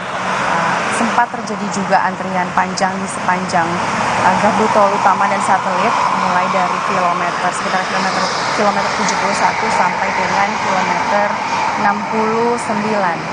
Ada antrian yang mengular, baik itu mobil pribadi maupun sejumlah bis begitu ya. Tapi untuk sekitar pukul 8 pagi ini, seperti yang terlihat di belakang saya pula, bahwa kendaraan kemacetan sudah mulai terurai di sepanjang gardu tol, baik itu utama maupun satelit juga tidak terjadi antrian panjang maupun kepadatan yang menumpuk. Hal ini dikarenakan memang masih diberlakukannya rekayasa lalu lintas one way mulai dari kilometer 414 gerbang tol Kalikangkung, tadinya sampai dengan kilometer 72 ruas jalan tol Cikopo Palimanan tadi. Namun melihat kepadatan yang tadi pagi sempat terjadi, kemudian ini rekayasa lalu lintas satu arah ini diperpanjang sampai dengan kilometer 68. Nah, dari kilometer 68 sampai dengan kilometer 47 ini diberlakukan rekayasa lalu lintas kontraflow yang dibuka sebanyak 2 lajur. Lanjut dari kilometer 47 sampai dengan kilometer 36 diberlakukan pula rekayasa lalu lintas kontraflow sebanyak 1 lajur. Jadi total ada 2 rekayasa lalu lintas yang diberlakukan oleh Korlantas per pagi ini. Dan kemudian jika melihat situasi memang terpantau ramai lancar. Namun jika melihat data yang disajikan oleh pihak Jasa Marga ini memang terlihat bahwa peningkatan volume lalu lintas yang menuju ke arah Jakarta masih terus terjadi, Radit. Sampai dengan pukul 8 pagi ini saja, mulai dari 6 pagi sampai pukul 8, tercatat sudah ada sekitar 7.800 kendaraan yang melewati gerbang tol Cikatama menuju ke arah Jakarta. Dan terbukti bahwa memang arus balik ini masih terus akan meningkat volumenya, mengingat yang kemarin saja, data yang kami terima kemarin, ini ada sekitar 97.000 kendaraan. Nah, di mana distribusi dari banyaknya kendaraan ini memang banyak terjadi mulai dari menjelang malam hari sampai dini hari, Radi. Jadi kalau bisa melihat tren begitu ya, trennya memang terjadi mulai dari malam sampai dengan dini hari. Banyak sekali pengendara yang lebih gemar untuk melakukan perjalanan di malam hari sampai dengan dini hari. Mengapa? Karena data mengatakan mulai dari 6 pagi sampai dengan 2 siang kemarin tercatat ada sekitar 31.000. Lanjut dari pukul 2 siang sampai dengan pukul 10 malam meningkat menjadi 32.000. Dan yang terakhir mulai dari pukul 10 malam sampai dengan 6 tadi pagi, ini datanya tercatat ada 33.000 kendaraan. Jadi kita bisa lihat di sini bahwa memang ada peningkatan volume lalu lintas dari periode perhitungan waktu ke waktu. Itu terkait dengan data. Nah, terkait dengan antisipasi apa yang akan dilakukan oleh pihak Jasa Marga akan terus berkoordinasi dengan pihak Korlantas untuk menentukan rekayasa lalu lintas apa yang akan diberlakukan setelah ini jika melihat nanti kepadatan, jika melihat akan ada potensi kepadatan. Namun memang untuk sementara waktu ini rekayasa lalu lintas yang diberlakukan adalah masih dua, yakni one way mulai dari pas 14 sampai dengan kilometer 70, maksud kami dari kilometer pas 14 sampai dengan 68, kemudian dilanjutkan dari 68 sampai dengan 36, ini ada kontraflow. Nah, berbicara terkait kepadatan begitu ya, tentu tidak hanya di kilometer-kilometer ruas jalan tolnya saja, tapi juga di rest area. Ini yang turut menjadi perhatian bagi para pengendara. Mengapa? Karena pihak Jasa Marga sudah mengimbau bagi para pengendara untuk dapat mengatur waktu beristirahat di rest area maksimum hanya sekitar 30 menit. Ini digunakan agar untuk mencegah adanya kepadatan atau penumpukan di rest area akibat antrian panjang. Itu yang pertama. Kemudian terkait dengan rest area, ada beberapa catatan yang dapat kami berikan kepada Anda pengendara, yakni rest area yang sementara ini dapat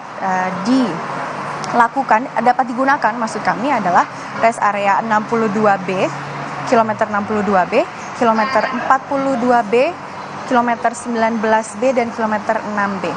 Nah, ada satu rest area yang memang ini sering terjadi kepadatan dan saat ini masih ditutup, terjadi penutupan secara situasional begitu Radi, yakni kilometer 52B.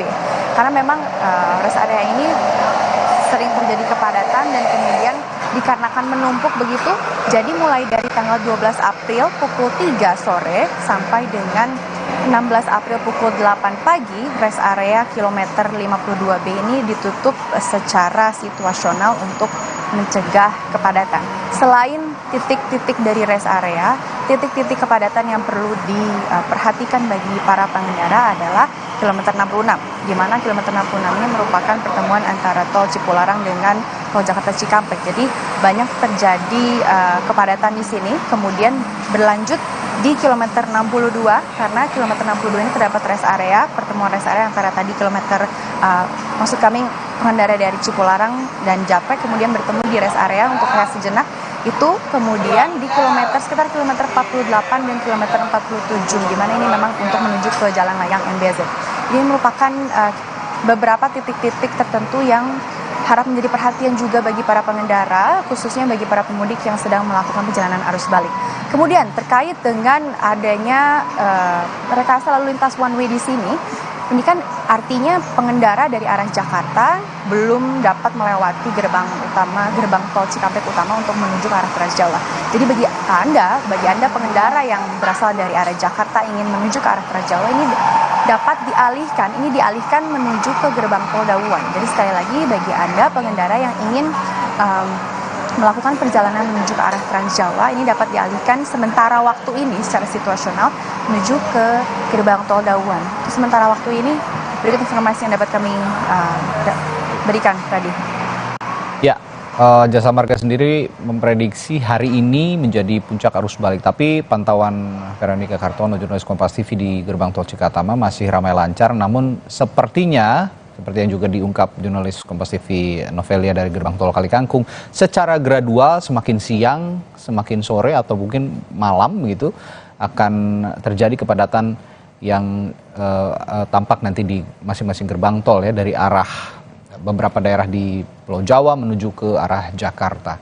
Tadi sudah ada dilaporkan oleh Veronica bahwa ada beberapa kebijakan yang dilakukan termasuk juga one way, juga kontraflow dan menetapkan rest area paling lama 30 menit ya agar tidak terjadi penumpukan para pemudik yang ingin kembali ke daerah asal. Oke, itu tadi dari moda transportasi mobil pribadi begitu dan sejumlah kendaraan umum roda 4. Kita akan pantau bagaimana dengan moda transportasi kereta api. Ada jurnalis Kompas TV Dian Silitonga di stasiun Pasar Senen. Dian, meski arus balik sudah terjadi kemarin malam, tapi pagi ini sepertinya masih saja ada pemudik yang kembali ke Jakarta melalui stasiun Pasar Senen. Tidak hanya itu, yang pulang juga masih ada ya, jika saya pantau tadi, yang ke arah Jawa. Situasi paling akhir di sana bagaimana sekarang, Dian? Situasinya masih cukup ramai, Radi, tetapi memang tidak menumpuk seperti yang terjadi pada pagi hari tadi sekitar pukul 5 pagi. Jadi sampai dengan saat ini masih ramai sekali karena memang hari ini merupakan hari kedua puncak arus balik yang seperti Anda sampaikan bahwa memang puncak arus balik di kawasan stasiun Pasar Senen, tepatnya pemudik yang menggunakan moda transportasi kereta api ini terjadi pada hari kemarin. Nah, hari ini diprediksi memang jumlah pemudik yang tiba di Jakarta atau via stasiun Pasar Senen ini jumlahnya sekitar 46.500. Nah, angka ini tentu berkurang dibandingkan dengan angka pemudik yang tiba pada hari kemarin yang mencapai 47.000 atau lebih dari 47.300 penumpang. Tetapi penumpang yang tiba via stasiun Pasar Senen hari ini diprediksi meningkat begitu ya, jauh lebih banyak dibandingkan hari kemarin. Kalau hari kemarin ini totalnya hanya sekitar 18.000 penumpang saja yang tiba di Jakarta via stasiun Pasar Senen, tapi hari ini diprediksi ini angkanya mencapai 21.400 penumpang. Nah, seperti yang Anda sampaikan bahwa memang hari ini di hari terakhir cuti Lebaran tidak hanya mencatat kedatangan pemudik saja ke Jakarta, tetapi stasiun Pasar Senen ini juga mencatat keberangkatan pemudik dari stasiun Pasar Senen. Ada banyak faktor, Adi. Mungkin yang pertama, pemudik ini baru berangkat hari ini karena memang baru mendapatkan tiket kereta api atau slot tiket keberangkatan kereta api, karena kita tahu sebelumnya pemudik yang menggunakan akomodasi kereta api ini mengeluhkan kesulitan saat membeli tiket mudik menggunakan kereta api. Nah, kemudian juga bisa jadi memang sengaja memilih baru berangkat pasca Lebaran karena baru mendapatkan cuti kerja dan lain sebagainya. Tapi, Radi, beberapa pemudik tadi saya tanyakan kenapa mereka baru berangkat hari ini. Ternyata ini bukan perjalanan arus mudik begitu ya, memang perjalanan arus balik. Beberapa pemudik datang dari daerah Jawa dan mengaku mudiknya ke Jakarta. Jadi memang hari ini yang berangkat adalah berangkat arus balik menuju ke daerah luar Jakarta atau daerah Jawa. Nah, karena arus mudik kemarin ini banyak sekali pemudik yang atau tujuan favorit pemudik ini beberapa diantaranya adalah kota Solo, Malang, kemudian juga Purworejo dan juga Purwokerto. Tentu saja para pemudik yang datang atau tiba di Jakarta hari ini juga rata-rata dari kota-kota tersebut. Nah, kemudian untuk akumulasi jumlah pemudik di periode arus balik dari mulai tanggal 12 April hingga 21 April mendatang ini tercatat ada 414.000 lebih pemudik yang sudah dan akan kembali ke Jakarta. Nah, PT KAI juga menyampaikan kepada para pemudik, sebelumnya sudah menyampaikan bahwa supaya para pemudik ini bisa memilih waktu-waktu kepulangan di luar tanggal prediksi puncak arus balik, Radi, karena memang ketersediaan tiket kereta api ini masih cukup banyak. Rata-rata per hari tiketnya ini masih tersedia sekitar 23.000 tempat duduk. Dan secara keseluruhan ini tiket yang tersedia sekitar lebih dari 143.800 tiket kereta api. Tapi sekali lagi seperti yang saya sampaikan tadi, karena memang hari ini merupakan hari terakhir cuti Lebaran, jadi banyak sekali pemudik atau khususnya warga Jakarta yang memilih pulang kembali ke Jakarta di hari ini. Tentu kita akan pantau nanti makin siang dan juga makin sore apakah jumlahnya akan makin ramai, makin bertambah atau tidak, karena tentu saja angka-angka yang tadi saya sebutkan ini masih bisa berubah mengingat penjualan tiket secara online maupun juga secara go-show atau pembelian di tempat ini masih terus dibuka oleh PT KAI. Sementara demikian, Radi. Ya, masih ramai sekali ya para pemudik, baik itu yang ingin berangkat ke beberapa daerah maupun yang datang di Jakarta. Tapi yang jadi catatan masih ada juga di hari ini yang berangkat dari Jakarta menuju beberapa daerah di Pulau Jawa dari stasiun Pasar Senen karena baru kebagian tiket begitu ya, dan liburnya juga baru dapat sepertinya. Baik, terima kasih Dian Silitonga, jurnalis Kompas TV melaporkan langsung dari stasiun Pasar Senen, dan sebelumnya ada Veronica Kartono dari gerbang tol Cikatama dan juga Noveli Hasanah dari gerbang tol Kalikangkung. Terima kasih rekan-rekan, selamat bertugas kembali. Selalu hati-hati. Saudara, breaking news Kompas TV akan segera kembali sesaat lagi, tetaplah bersama kami.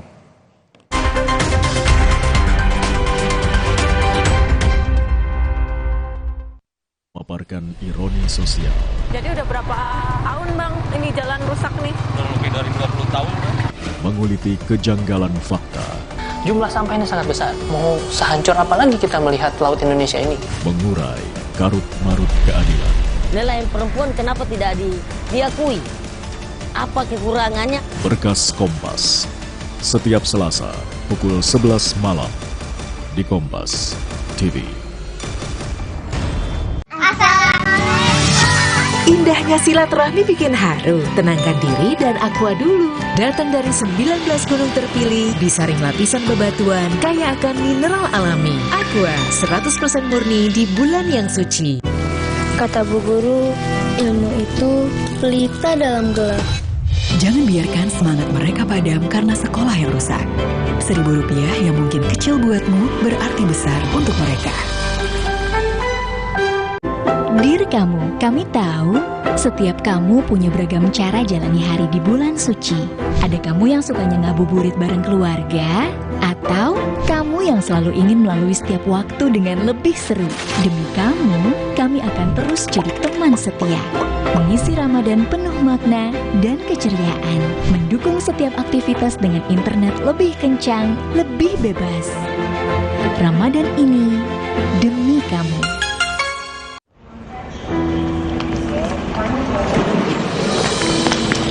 Mendadak mudik pas lebaran sampai keringetan. Aqua dulu. Indahnya silaturahmi bikin haru. Tenangkan diri dan aqua dulu. Datang dari 19 gunung terpilih, disaring lapisan bebatuan, kaya akan mineral alami. Aqua 100% murni di bulan yang suci. Fokus dan kepercayaan diriku sangat diperlukan. Gejala flu seperti bersin-bersin, hidung tersumbat, sakit kepala dan demam reda dengan Ultra Flu. Ultra Flu, flu reda, lega rasanya.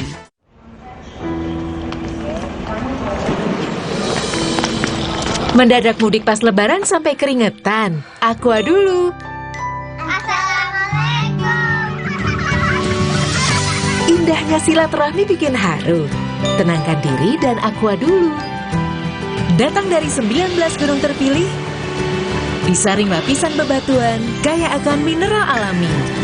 Aqua 100% murni di bulan yang suci.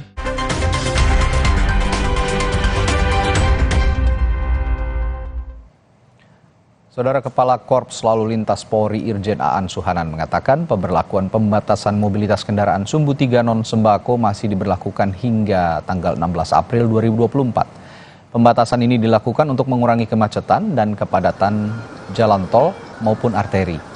Kakor Lantas juga meminta kepada para Kapolda hingga Dirlantas untuk memastikan tidak ada angkutan dengan sumbu 3 ke atas yang beroperasi selain kendaraan yang dikecualikan.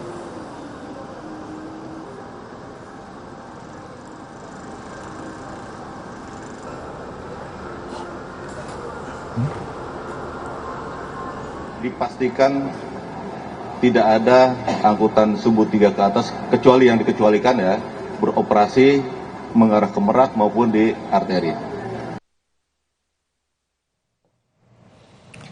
Menteri Koordinator Bidang Pembangunan Manusia dan Kebudayaan (PMK) Muhadjir Effendi yang memantau arus balik Lebaran di tol Jakarta Cikampek mengatakan jika hingga Minggu malam arus balik masih padat, kemungkinan Senin malam arus balik yang padat juga masih akan terjadi.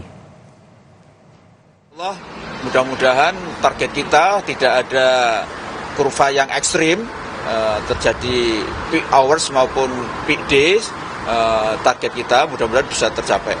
Kalau hari ini nanti hanya di bawah 100 ya, itu berarti ada kemungkinan besok masih juga akan ada kepadatan, tetapi tidak akan menimbulkan kemacetan yang relatif serius. Alhamdulillah sampai malam ini angka kecelakaan secara persentil itu turun 53%.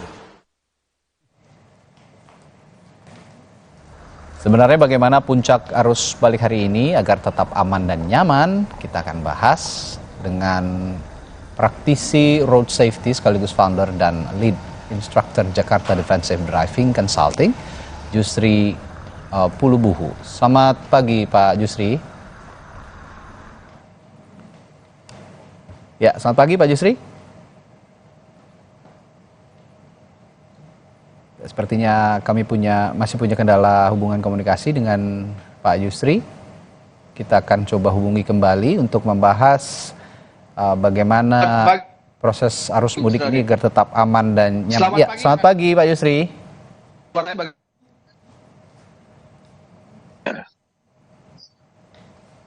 Pak Jusri, selamat pagi.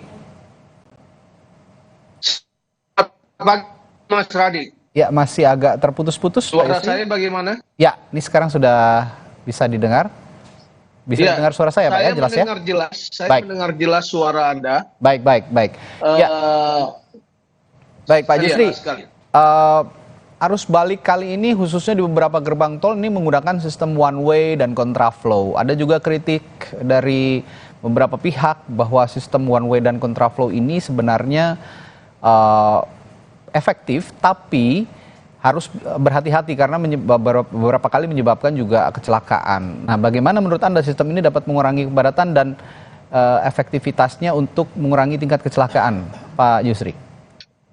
Baik, kalau kita melihat pertanyaan tadi, bagaimana efektivitas daripada sistem rekayasa yang sedang berlangsung, yaitu one way dan kontraflow di akhirnya. Saya rasa untuk menguraikan kemacetan ini merupakan salah satu solusi yang baik ya, yang tepat. Namun dari perspektif keamanan atau keselamatan ini yang mungkin kita perlu concern di sini, khususnya para pengguna jalur A yang saat ini sedang melakukan one way ya dan kontraflow nantinya. Itu yang mereka harus memperhatikan. Sedangkan yang dari jalur B mungkin tidak begitu masalah, cuman tetap mereka dihantui dengan petik yang serius mungkin ya, karena kita melihat dari kronologis mereka sedang pulang atau balik dari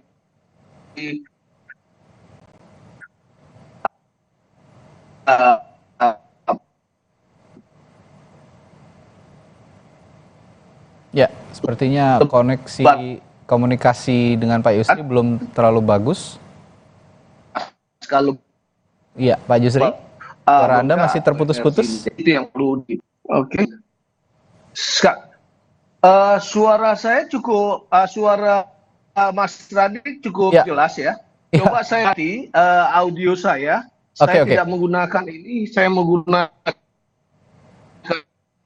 Oke, ya masih agak terputus. Diterima di kami, Pak Jusri.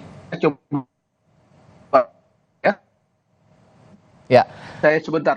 Baik, ya sepertinya masih ada kendala. Kami akan coba perbaiki audio Pak Jusri yang diterima di studio Kompas TV untuk membahas kembali bagaimana mudik tahun ini bisa tetap aman dan nyaman, termasuk pada saat puncak arus balik kali ini. Tadi Pak Jusri sempat mengatakan bahwa sebenarnya sistem kontraflow one way ini sangat efektif untuk mengurangi kepadatan arus lalu lintas. Tapi memang ada beberapa catatan yang harus diperhatikan, termasuk juga sosialisasi kepada para pengendara agar bisa tetap berhati-hati saat ada sistem kontraflow dan arus one way yang diterapkan oleh otoritas begitu ya, terutama para pengendara yang berada di jalur berlawanan dengan kontraflow. Meskipun kontraflow ini biasanya masih ada satu lajur yang disediakan untuk pengendara untuk berlawanan arah. Nah, ini biasanya masih banyak pengendara juga yang tidak tersosialisasikan dengan baik bahwa ada sistem kontraflow yang sedang diterapkan sehingga mengambil lajur kontraflow yang paling kanan atau paling yang sedang berlangsung sehingga menyebabkan bisa saja punya potensi untuk menyebabkan kecelakaan. Saudara, pada Senin pagi kepadatan arus balik kendaraan di jalur arteri belum terurai. Seperti yang Anda lihat di layar kaca, kepadatan kendaraan pemudik di jalur arteri Karawang menuju arah Jakarta hingga Senin pagi belum terurai. Kepadatan kendaraan pemudik terjadi hampir mencapai 7 km. Nah, tingginya peningkatan jumlah kendaraan pemudik yang akan kembali ke Jakarta yang terjadi sejak Minggu siang hingga Senin pagi ini menyebabkan arus lalu lintas jalur arteri Karawang terus padat. Kepadatan di jalur arteri Karawang terjadi mulai dari wilayah Simpang Jomin Cikampek hingga wilayah Jalan Raya Klari. Minggu hingga Senin hari ini merupakan puncak arus balik kendaraan di jalur arteri Karawang, khususnya kendaraan pemudik roda 2 yang mendominasi kepadatan di jalur arteri. Selain pemudik kendaraan roda 2, banyak juga kendaraan pemudik roda 4 yang memilih jalur arteri untuk menghindari kepadatan jalur tol yang juga padat mulai dari kilometer 66 hingga kilometer 48 arah Jakarta.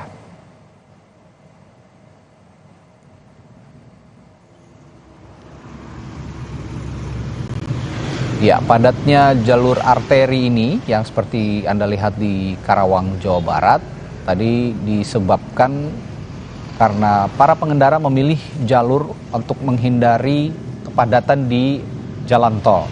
Sekaligus juga kemungkinan besar ada sistem kontraflow dan one way yang sedang diberlakukan sehingga para pengendara ini harus melalui jalur arteri untuk menghindari menghindari penutupan jalan tol. Ini menyebabkan penumpukan tadi mulai dari Klari sampai juga di Simpang Jomin begitu ya. Belum lagi ada mudik lokal yang terjadi di sekitaran daerah Karawang, lalu Cikampek, Bekasi, bahkan hingga ke Purwakarta. Ya, kami lanjutkan perbincangan bersama Pak Yusri. Pak Yusri sudah bisa mendengar suara saya, Pak? Jelas, Mas Radit. Baik. Ya, silakan dilanjutkan Pak. Tadi soal efektivitas one way dan juga kontraflow yang diterapkan memang ini efektif, tapi juga harus ada beberapa hal yang diperhatikan begitu kira-kira ya Pak Yusri ya? Betul, dari statement dari statement saya terakhir itu Ya. saya mengatakan dari rekayasa yang dilakukan baik one way ataupun kontraflow ataupun ganjil genap itu memang merupakan solusi yang solutif ya bagi penguraian trafik yang padat. Namun bagi para pengguna jalan tersebut yang perlu diperhatikan khusus dari rekayasa ini yaitu ketika mereka melakukan kontraflow. Ya. Karena saat di kontraflow mereka berada di sebuah koridor yang tidak terbiasa bagi mereka, yang tidak dilengkapi dengan rambu-rambu sebagaimana biasanya karena rambu-rambunya berbalik ya, membelakangi mereka. Kemudian mereka juga sangat bersentuhan dengan trafik yang berlawanan, sementara mereka tidak terbiasa. Nah ini yang bukan cukup.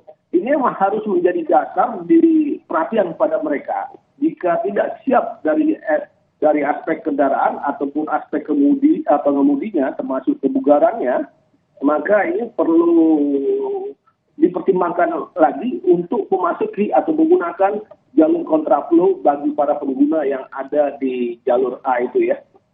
Ya. Sedangkan di one way, khusus untuk pengguna di jalur A, mereka juga harus memperhatikan walaupun mereka memiliki ruang yang agak leluasa karena semuanya mengarah ke satu arah, tetapi sekali lagi rambu-rambu mereka tidak mendapatkan informasi yang cukup informatif terhadap lingkungan karena rambu-rambu membelakangi mereka. Di samping itu mereka dalam kondisi yang teknis ya, dalam keadaan lebih pasca lebaran ya. Ya. Hal yang sama juga, Persik ini juga menjadi kontribusi yang cukup besar untuk keselamatan mereka ya, karena akan mengurus stamina mereka, akan mengurus konsentrasi mereka, akan mengurangi kemampuan kognitif mereka. Demikian Mas Radit. Oke. Tadi Anda menyinggung soal rambu-rambu juga Pak Yusri.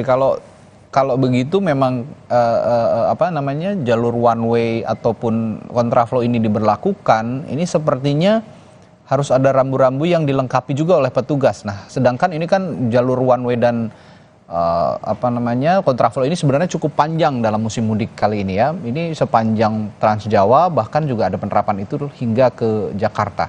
Nah, Anda mau mengatakan bahwa rambu-rambu ini juga seharusnya dipasang sepanjang jalan tol yang menerapkan kontraflow dan one way, atau seperti apa Pak Yusri?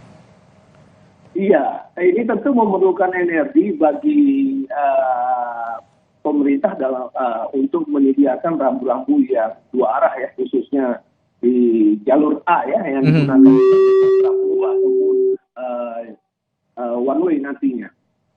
Kemudian yang karena kita tahu kecepatan itu memang tidak dibatasi oleh pihak polisi ya. Yeah. Tapi sekali lagi, walaupun dengan kepadatan yang ada, aktualnya adalah kecepatan yang cukup rendah, saya rasa 50-60 km per jam yang ada gitu ya, berdasarkan kepadatan yang ada. Tetapi berbicara soal rambu-rambu tadi, mereka tidak mendapatkan informasi, khususnya terhadap lingkungan-lingkungan seperti tikungan, turunan, ya, ataupun rest area. Nah, mungkin di titik-titik tertentu ada penambahan rambu-rambu. Saya mungkin ya, saya nggak tahu pasti karena saya nggak mudik kali ini. Seharusnya memang disediakan oleh pihak PU ya, pekerjaan umum ya, atau Disub ya, dengan perhubungan. Oke. Tetapi saya yang sangat concern adalah dalam kondisi rekayasa ini adalah para penggunanya dalam keadaan penat ya, pasca Lebaran ya. Pasca Lebaran ini perlu dilihat adalah ada satu bagian cerita mereka melakukan perjalanan mudik yang mengurus stamina mereka. Kemudian pada saat Lebaran juga akan menyedot stamina yang ada. Dan saat ini tinggal sisa-sisanya mereka. Apalagi mereka melakukan arus balik ini pada hari-hari mendekati hari kerja mereka. Iya. Jadi selain mengejar waktu begitu ya. Selain lebih, mereka mengalami kecemasan yang sangat takut terlambat, takut nggak memiliki waktu istirahat pra kerja besok hari Selasa. Sehingga yang terjadi adalah kecemasan, anxiety. Kecemasan ini yang justru akan mempengaruhi kemampuan kognitif mereka, mulai kemampuan emosi mereka, kemampuan persepsi mereka, logika mereka. Di sini sering referensi-referensi yang menjadi keputusan, dasar keputusan dalam pengoperasian kendaraan itu hanya seakan-akan, maaf ya, bisa bertindak spontan atau impulsif gitu, seakan-akan impulsif. Ya. Karena kondisi keletihan, kemudian ditambah dengan mental mereka mengalami kecemasan ya. Di kecemasan mau kerja, kecemasan tidak ada waktu istirahat, belum lagi tanda kutip ya, yang memaksakan Lebaran dengan situasi ekonomi yang susah gitu ya. Nah balik ini menjadi satu hal yang semacam problem yang sudah terbiasa di masa-masa Lebaran tahun lalu, di mana kita lihat dari penjualan mobil, harga pegadaian pun meningkat begitu ya. Jadi itu tentu menimbulkan impact kecemasan yang sangat dan mempengaruhi dalam pengoperasian kendaraan mereka selama mudik ini. Jadi para pengguna kendaraan yang sedang balik ini, tingkatkan kewaspadaan, begitu tanda-tanda keletihan segera istirahat. Langsung istirahat. Karena itu akan membuat kebugaran sehingga kita akan lebih concern dalam hal melaksanakan tugas-tugas mengemudi kita. Ya, secara psikologis ini mengejar waktu karena ini hari terakhir, besok sudah melaksanakan aktivitas kerja dan yang lain-lainnya, sehingga ada unsur terburu-buru begitu ya. Tapi ya tadi imbauan dari Pak Yusri tetap waspada, harus tetap waspada meskipun buru-buru, ya kita harus nyayangi nyawa kita sendiri, kesehatan kita sendiri, keselamatan kita sendiri.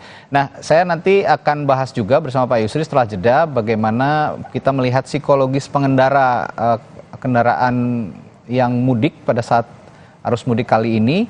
Karena kalau kita lihat penerapan arus balik ini pada musim mudik tahun ini ada kontraflow dan juga one way gitu. Jika ruas jalannya terlihat lancar, ini mereka langsung tancap gas tanpa mempertimbangkan kondisi fisik yang konsentrasinya sudah berkurang. Nah, bagaimana kita tetap bisa berkonsentrasi di saat arus balik ini agar bisa selamat sampai tujuan?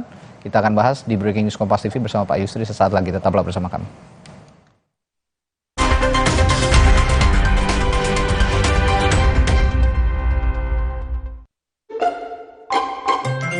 Nah, ini nih tandanya.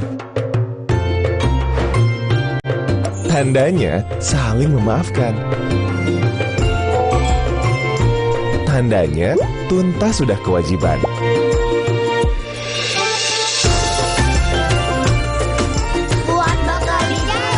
Tandanya sepenuh hati kembali fitri.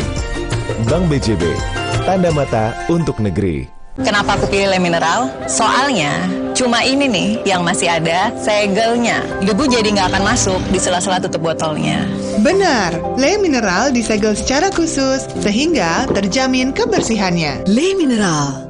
Pas aku coba Le Mineral, seger banget, nggak bikin enak sama sekali. Benar, karena Le Mineral mengandung mineral esensial yang tercantum jelas di kemasannya. Inilah yang membuat rasa airnya lebih segar. Kayak ada manis-manisnya. Le Mineral. Kata orang, gue itu si paling kerja, kencing seharian, tiba-tiba sakit kepala. Oskadon, oke buat sakit kepala. Bekerja aktif di pusatnya, dapat diminum sebelum makan, tanpa ngantuk. Oskadon, solusi oke, sakit kepala. Pancenoye. Jadi boleh dikatakan pencawapresan Gibran ini cacat secara moral begitu, Prof? Sempat nggak Bapak diajak deal-dealan? Ada penemuan uang 30 miliar. Uang apa itu? Nilu, setiap Senin pukul 8:30 malam di Kompas TV. Didukung oleh baru Indomie Rawon Pedas Mercon dengan kluak asli yang bikin kuahnya hitam dan gurih. Wanginya rawon banget. Pasti pakai kluak nih. Pedas juga ya? Rawon banget. Baru Indomie Rawon Pedas Mercon.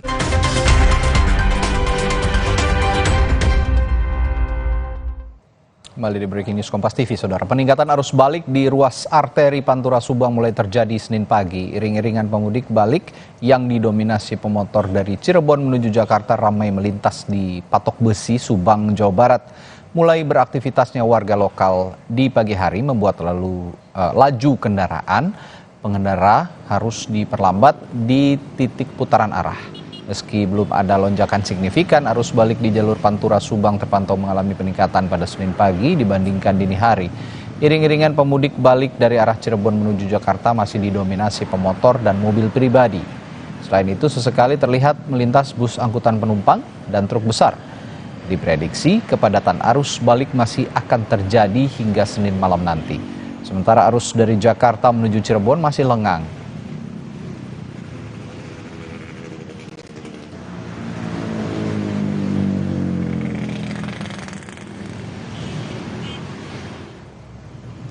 Senin pagi kepadatan arus balik lebaran di jalur arteri belum terurai.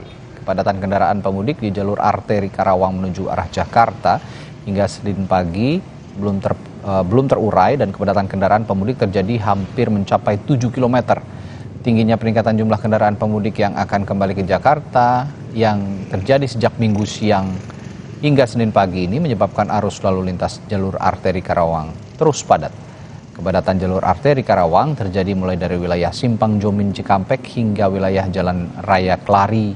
Minggu hingga Senin hari ini merupakan puncak arus balik kendaraan di jalur arteri Karawang, khususnya kendaraan pemudik roda 2 yang mendominasi kepadatan di jalur arteri. Selain pemudik kendaraan roda 2, banyak juga kendaraan pemudik roda 4 yang memilih jalur arteri untuk menghindari kepadatan jalur tol yang juga padat, mulai dari kilometer 66 hingga kilometer 48 arah Jakarta.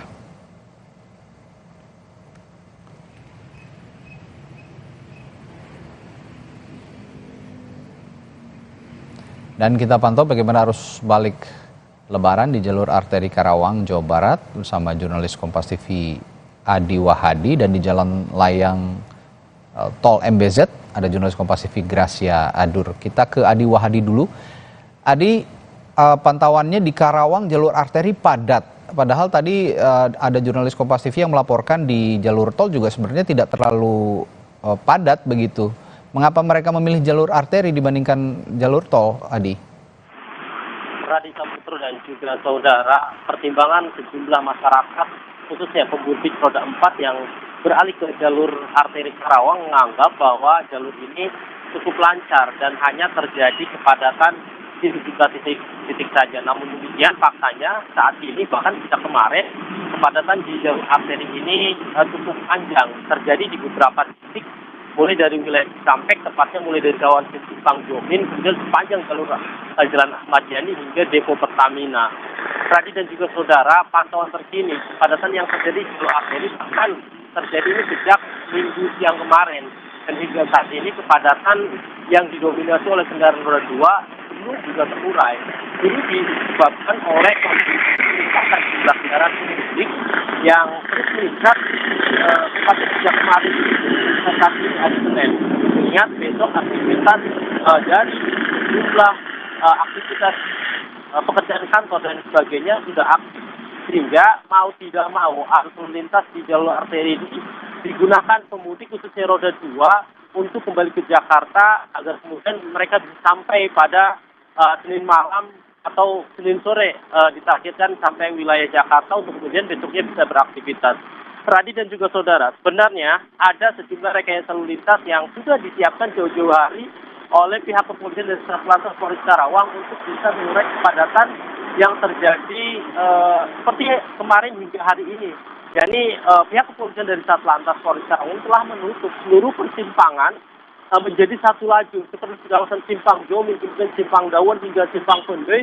Saat ini hanya difungsikan satu arah. Ini menghindari pertemuan arus atau papasan arus yang akan menyebabkan kepadatan yang lebih parah. Namun demikian, imbas dari peningkatan jumlah kendaraan yang cukup tinggi ini menyebabkan kondisi kepadatan arus lintas di jalur arteri ini bisa terhindarkan. Artinya kepadatan meski sudah dilakukan rekayasa lalu lintas namun tetap terjadi. Meski terjadi kepadatan, kami pantau ini tidak stuck. Kendaraan masih mampu berjalan meski dengan kecepatan yang sangat rendah, mulai dari 10 km per jam hingga 15 km per jam. Dan kondisi ini terjadi sepanjang hampir 7 km, tepatnya sudah mulai wilayah Dauan hingga wilayah Kabupaten Karawang atau kota. Ini menyebabkan banyak pengendara yang kelelahan sehingga mereka banyak yang menuju ke pos-pos atau area dadakan yang disediakan oleh pemerintah. Ini bagus dan kita kondisi gelap. Jika kondisi tidak begitu karena menghadapi kepadatan atau kemacetan yang cukup panjang di jalur arteri ini, mereka memilih untuk beristirahat. Dan ini juga yang menjadi salah satu faktor kepadatan terjadi. Pasalnya, aktivitas keluar masuk warga pemudik yang masuk ke sejumlah area, kemudian SPBU dan sebagainya. Ini juga menghambat perjalanan pemudik lainnya, sehingga kepadatan makin parah. Dan bisa lihat langsung kondisi di belakang saya sempat melaporkan ini adalah jalan layak lari, tepatnya di wilayah Desa Pancawati dan Desa Kari. Arus lintas dari arah Cirebon maupun Jawa Tengah masih terus mengalami peningkatan jumlah kendaraan, dan kondisinya seperti yang semua lihat, kendaraan hanya bisa berjalan dengan kecepatan yang sangat rendah.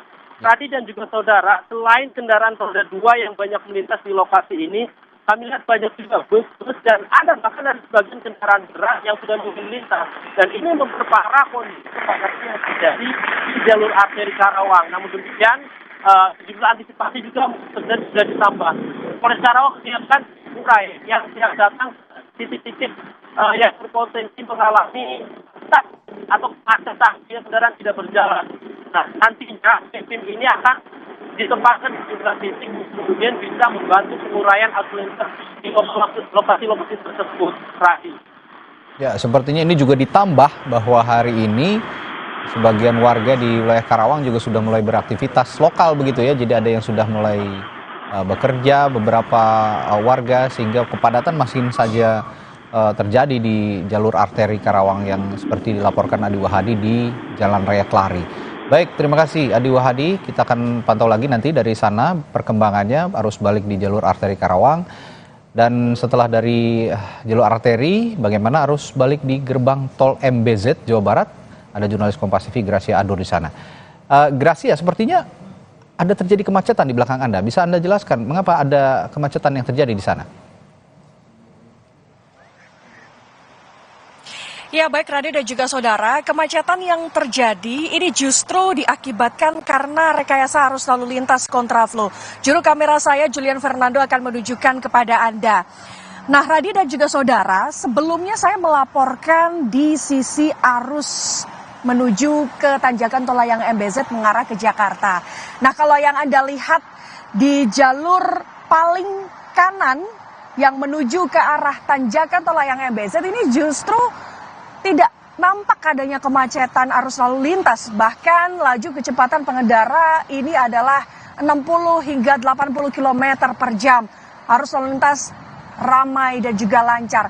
Tapi berbeda kondisinya dengan jalur kontraflow. Nah, jalur kontraflow di layar kaca yang Anda lihat saat ini adalah mengambil jalur arus ke arah Palimanan. Arus kontraflow yang Anda lihat di layar kaca ini mengambil 2 lajur, sehingga dampak yang terjadi ini di jalur kontraflow juga ikut mengalami kemacetan dan juga kepadatan, dan imbasnya terjadi kepada para pengendara yang menuju ke arah Palimanan, seperti itu saudara. Nah mengapa ini terjadi kemacetan di jalur kontraflow? Karena beberapa pengendara yang sudah melaju dari gerbang tol Cikatama ini mengambil jalur kontraflow, sehingga para pengendara ini terjebak di jalur kontraflow. Malah lebih banyak pengendara ini mengambil jalur kontraflow ketimbang ke jalur biasa menuju ke tanjakan tol layang MBZ seperti itu. Sehingga imbasnya sekarang adalah kendaraan yang menuju ke arah Palimanan ini macet total, stuck. Kadang nggak bisa bergerak, kadang juga bisa bergerak, saudara. Ini kalau saya dapatkan informasinya dari petugas kepolisian yang bertugas di Jasa Marga, ini kemacetan bisa mencapai ke kilometer 57, artinya sekitar 10 kilo lebih kemacetan ini dari titik tempat saya bertugas di kilometer 48 menuju ke kilometer 57. Ini artinya ada 10 kilo lebih kemacetan panjang ini terjadi, saudara. Ditambah lagi jalur kontraflow ini macet karena ada penyempitan jalur menuju ke arah Jakarta, yaitu di kilometer 47, sehingga ini menambah kemacetan. Tadi pagi juga kami melihat di jalur kontraflow ada 2 kendaraan yang mogok di tengah jalan. Ini juga semakin menambah kemacetan terjadi di jalur kontraflow. Sehingga inilah mengapa beberapa pengendara ada yang sudah mengambil jalur arteri Karawang menuju ke arah Jakarta dan juga Bekasi, karena melihat situasi arus lalu lintas di jalur kontraflow ini sangat macet dan juga padat berbanding jauh dengan yang terjadi di jalur normal menuju ke tanjakan tol layang MBZ dan juga ke bagian bawah tol layang MBZ. Seperti itu, Radi. Ya, itu sebabnya tadi di jalur arteri Karawang padat luar biasa, karena memang di jalan tol, ternyata di jalan layang tol MBZ, jalur yang menuju ke arah sejumlah daerah di Jawa Barat dan Jawa Tengah sepertinya ya, ke arah Palimanan ini padat luar biasa karena dipakai atau mengakomodasi kendaraan-kendaraan yang akan kembali ke Jakarta, ke Jabodetabek begitu, dengan sistem kontraflow yang sedang diterapkan di sana. Jadi kita harapkan nanti ada solusi dari otoritas untuk mengurai kemacetan yang mengarah ke sejumlah daerah ke Pulau Jawa, termasuk ke arah Palimanan tadi disebutkan Gracia Adur. Terima kasih Gracia Adur, laporan langsung Anda dari jalan tol layang MBZ yang akan kami pantau lagi nanti dari sana, dan sebelumnya juga akan ada laporan dari selengkapnya nanti dari Adi Wahadi untuk memantau update terkini dari jalur arteri Karawang. Terima kasih rekan-rekan, selamat bertugas kembali. Dan saudara, tadi sebelum jeda dan laporan langsung rekan-rekan saya dari lapangan, saya masih membahas bersama praktisi road safety sekaligus founder dan lead instructor Jakarta Defensive Driving Consulting, Yusri Parlubuhu. Tadi saya sempat menanyakan Pak Yusri, psikologis orang ketika menghadapi jalur kontraflow begitu, yang tadinya macet tiba-tiba lancar dan tancap gas tanpa memperhitungkan kondisi fisik mereka yang sudah tidak fokus karena kelelahan. Anda ada ada catatan soal ini, Pak Yusri? Kalau ditanya ada catatan ataupun angka terkait atau persentase yang mengalami kondisi kecemasan atau anxiety ini, saya nggak punya. Tetapi melihat latar belakang daripada kondisi arus balik dari pasca Lebaran ini, tentu kecemasan itu sudah menjadi satu hal yang hampir melekat dari semua para pebalik ya, yang kembali ini. Kecemasan dari waktu yang ada, yang sudah terbatas pada hari ini khususnya, kecemasan dari traffic yang ada, luar biasa, ini akan menimbulkan tekanan, intimidasi, bahkan provokasi kepada mental mereka. Sehingga yang terjadi, bisa saja terjadi mental turbulence atau turbulensi daripada problem-problem yang mengintimidasi, yang bahkan menekan mereka. Dan kondisi ini bisa menyebabkan mereka mengalami depresi. Ini yang tidak terlihat di dalam banyak kecelakaan. Ya. Depresi yang sulit sekali terlihat ya oleh orang lain kecuali mereka sendiri.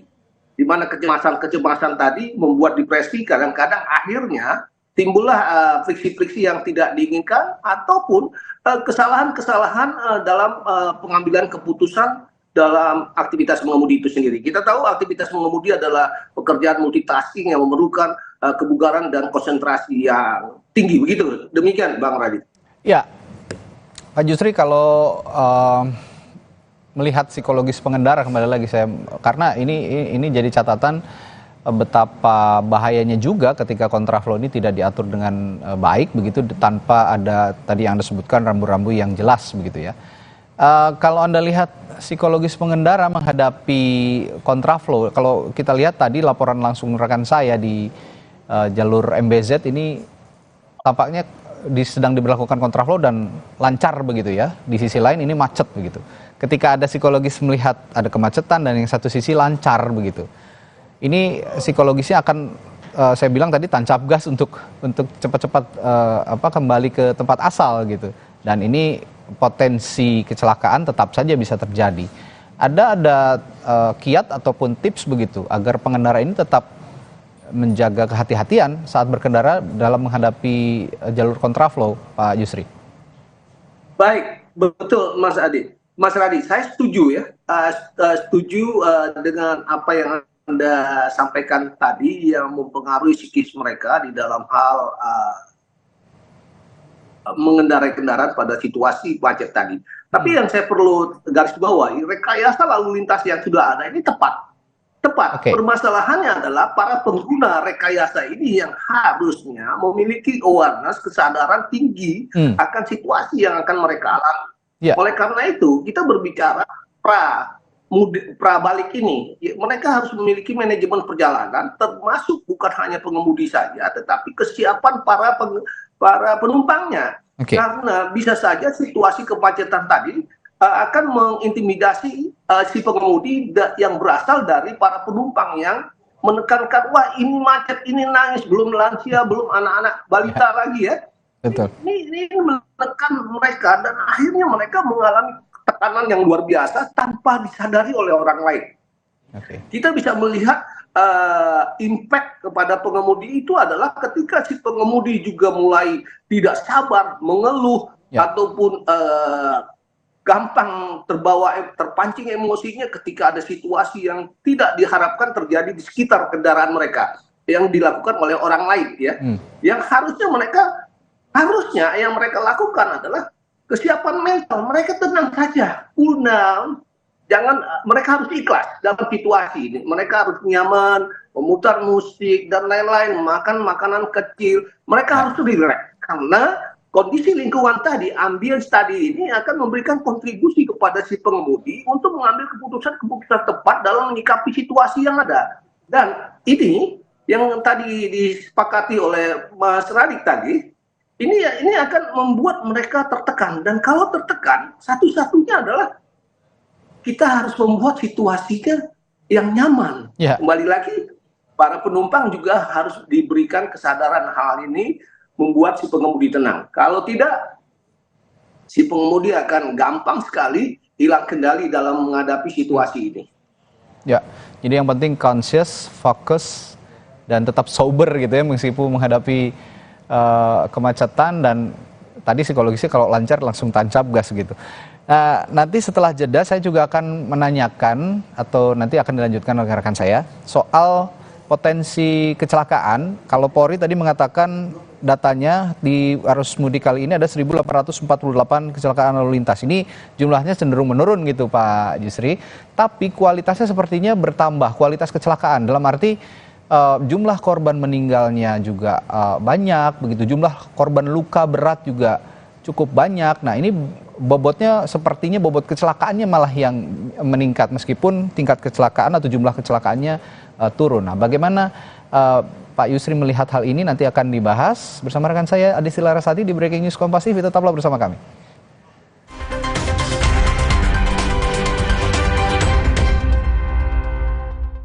Aku pilih Le Mineral, soalnya cuma ini nih yang masih ada segelnya. Debu jadi nggak akan masuk di sela-sela tutup botolnya. Benar, Le Mineral disegel secara khusus sehingga terjamin kebersihannya. Le Mineral. Pas aku coba Le Mineral, seger banget, nggak bikin enak sama sekali. Benar, karena Le Mineral mengandung mineral esensial yang tercantum jelas di kemasannya. Inilah yang membuat rasa airnya lebih segar. Kayak ada manis-manisnya. Le Mineral. Nah, ini nih tandanya. Tandanya saling memaafkan. Tandanya tuntas sudah kewajiban.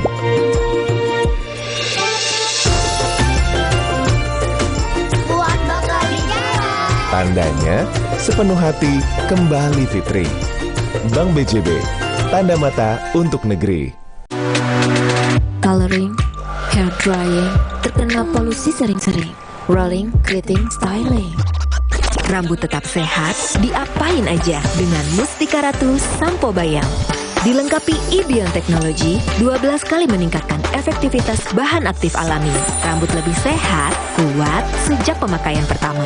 Untuk masalah rambut lainnya, gunakan rangkaian perawatan rambut Mustika Ratu. Rambut sehat tanpa ribet. Idul Fitri 1445 Hijriah jatuh pada esok hari.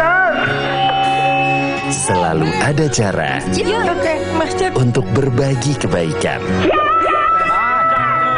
Mulai dari hal kecil, bisa menghasilkan energi yang luar biasa yang menyatukan kita. Rayakan kemenangan dengan energi kebersamaan tanpa batas. Pertamina, Energisia!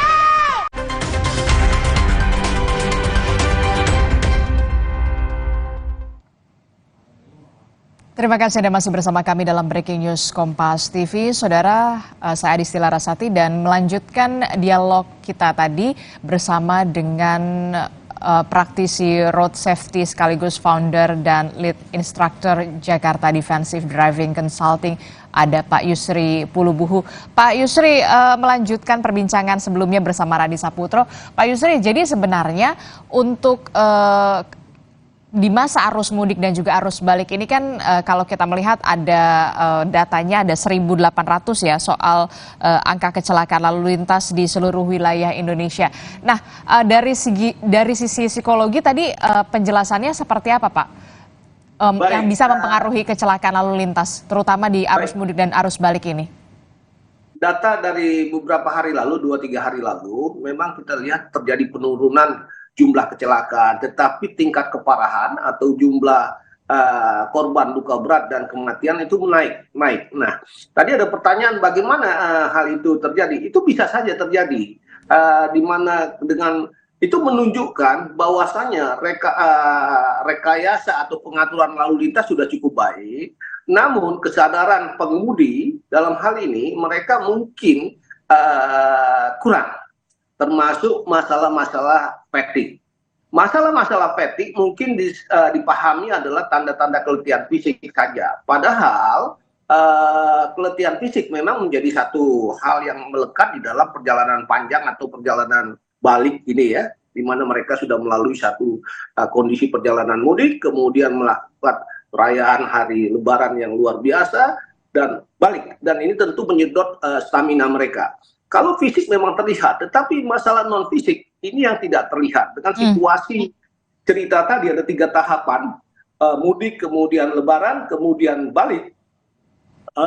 Itu bisa saja mengurus fisik, tetapi juga akan mengurus kondisi non-fisik atau rohani mereka. Seperti kita lihat dalam kemacetan yang tadi yang kita lihat tadi yang telah disampaikan oleh para reporter lapangan tadi, maka apa yang terjadi? Para pengemudi mengalami kecemasan di luar daripada keletihan yang sudah melekat. Mereka mengalami kecemasan yang sangat melihat situasi yang ada. Nah, akibatnya kesalahan-kesalahan dalam pengendalian ini atau pengoperasian atau mengemudikan kendaraan yang kita tahu adalah pekerjaan multitasking ini, maka gampang sekali terjadi kesalahan, dan kesalahan itu dilakukan di dalam sebuah objek yang bergerak. Tentu impact-nya fatal kan. Nah, itu yang menyebabkan jumlah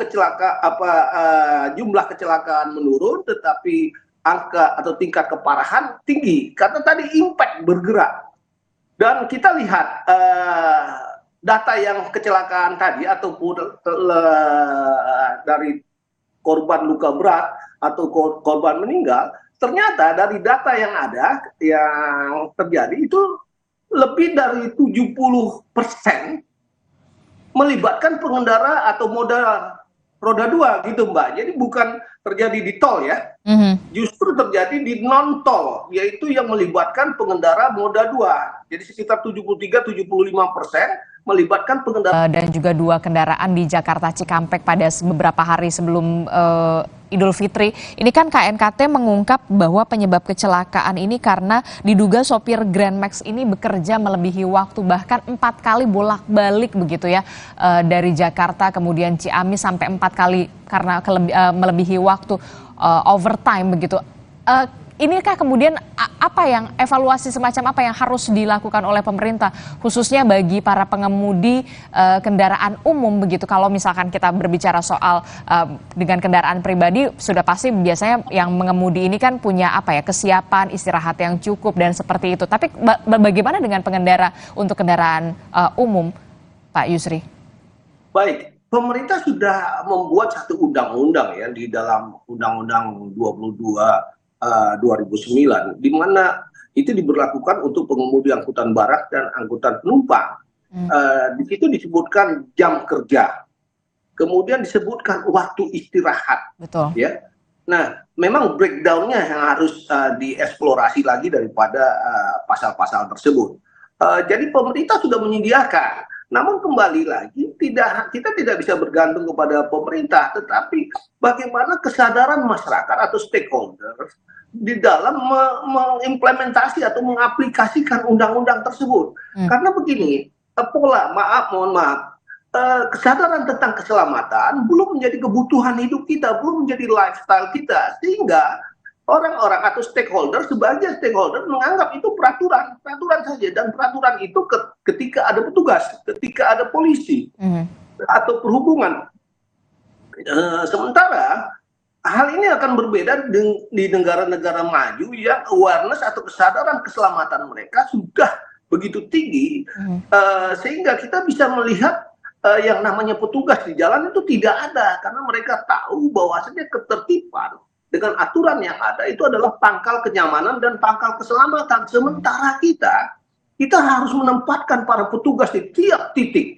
Ketika tidak ada petugas yang disalahkan. Ini kan merupakan visualisasi daripada paradigma masyarakat di dalam hal kesadaran keselamatan yang kurang gitu. Jadi saya tidak setuju kalau dikatakan pemerintah tidak berpartisipasi atau kurang memberikan mengakomodir kebutuhan masyarakat khususnya moda transportasi darat ya, jalan raya gitu ya dengan roda 2, roda 4. Tapi kesadarannya kita bahkan masyarakat, saya bukan dari pemerintah tapi pemerintah saya melihat menghimbau terus. Memang kalau kita melihat ruang daripada kontribusi pemerintah ini masih ada celah untuk improvement. Sedangkan masyarakat begitu banyak ruang yang harus ditingkatkan. Mereka harus meningkatkan kesadaran. Nah, bagaimana itu yang harus kita review lagi ya. Sekali lagi, kalau kecelakaan yang ada, saya hanya melihat itu adalah bentuk daripada kesadaran para pengguna jalan sendiri. Seperti mereka melakukan perjalanan ini. Manajemen perjalanan mereka hanya sebatas tentang kendaraan. Mungkin. Tapi seharusnya itu melibatkan faktor manusianya. Keselamatan mereka. Itu merupakan satu paket dalam manajemen perjalanan jauh ya. Mudik ataupun balik gitu. Ini kita tidak melihat. Jadi maksud Anda untuk warga kita sendiri masih kurang untuk sadar safety first atau keselamatan yang utama begitu ya Pak Yusri? Masih sangat kurang. Setuju sekali. Betul. Itu tadi kita masih membahas soal darat begitu ya, arus mudik dan juga arus balik baik yang menggunakan sepeda motor. Kalau kita lihat bagaimana satu orang pengemudi, kemudian ada istri, anak, bahkan anaknya bisa sampai 2 dan juga 3 untuk dibawa dengan perjalanan jauh. Padahal kemudian juga pemerintah sudah menyiapkan adanya mudik-mudik gratis dengan menggunakan kapal laut. Anda melihat kesadaran itu masih kurang begitu ya untuk keselamatan bagi keluarga.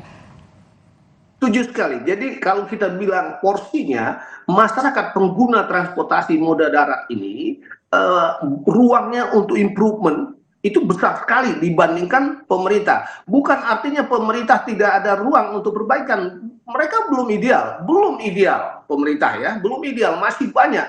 Contoh kontribusi besar di dalam kita bicara arus mudik dan balik ini, ada dari sisi pemerintah kita lihat hanya perhubungan. Polisi, perhubungan. Ada BUMN hanya menyediakan BUMN lain menyediakan fasilitas-fasilitas gratis ya. Gratis. Kalau kita lihat dari kecelakaan kemarin dari Rosalia ya, PO Rosalia ya, satu PO ya. Kita nggak bicara Grand Max itu perorangan kalau tidak salah ya. Travel tapi perorangan ini ya. Yang PO nih, kita lihat di sana dan itu diakui juga oleh para manajemennya, pelaksanaan mudik gratis yang dikelola oleh pemerintah itu hanya menyediakan fasilitas gratis saja, bahkan ada tekanan-tekanan untuk mendapatkan harga murah dari PO-PO tersebut. Dan kita melihat juga bagaimana masalah kebugaran daripada driver itu diserahkan kepada pengelola PO industri itu sendiri, tetapi di tempat mudik-mudik itu para driver itu sudah 1 hari sebelumnya sudah harus standby dan mereka tidak memiliki waktu istirahat yang ideal. Mereka tidur di bawah kolong bus, di bawah deker tempat barang dan lain-lain. Artinya para pengemudi bus itu sendiri saat mereka melakukan transportasi mudik gratis tadi dalam kondisi yang nggak bugar kan. Ini lewat. Artinya perlu ada SOP dalam hal ini ketika kita appointed para PO yang terlibat di dalam fasilitas yang dikelola oleh BUMN itu tersebut itu. Kemudian saya lebih ini porsinya sedikit ya. Yang masyarakat secara luas kita lihat pengendara motor seperti kita lihat visualisasi tadi yang sudah disampaikan. Ya bahkan membawa barang bawaan lebih begitu ya. Ini kan bentuk apa yang saya katakan tadi dan apa yang dikatakan Mbak kan, bahwasanya mereka kesadaran keselamatan itu kurang. Mereka sekedar jalan, sekedar nyampe begitu. Mereka berpikir kalau kecelakaan itu adalah apes. Kalau kecelakaan itu apes, kecelakaan itu don't matter about bad luck. Tapi kecelakaan itu adalah gagalnya antisipasi. Gagalnya antisipasi adalah berbicara soal pengetahuan yang lemah di dalam subjek tersebut, Mbak. Sekali lagi ya. Jadi sekali lagi kecelakaan itu bukan is matter of good luck or bad luck ya. Tapi itu adalah gagalnya antisipasi. Gagalnya antisipasi ini masalah pengetahuan, knowledge. Jadi knowledge dan juga pengetahuan itu yang penting, dan apalagi kesadaran untuk keselamatan sampai ke tujuan untuk bisa berkumpul bersama keluarga di kampung halaman, kemudian setelahnya juga bisa selamat sampai tujuan ke Jabodetabek agar bisa dikatakan bisa bekerja kembali begitu ya. Nah, itu tadi kita sudah membahas bagaimana soal di darat, angkutan darat seperti kendaraan umum di darat, kemudian ada pemotor dan juga kendaraan pribadi. Lalu bagaimana evaluasi jika di laut dan juga udara sejauh ini, evaluasinya untuk arus mudik dan juga arus balik lebaran ini seperti apa? Jangan dijawab dulu Pak Yusri, tetaplah bersama kami di Breaking News Kompas TV.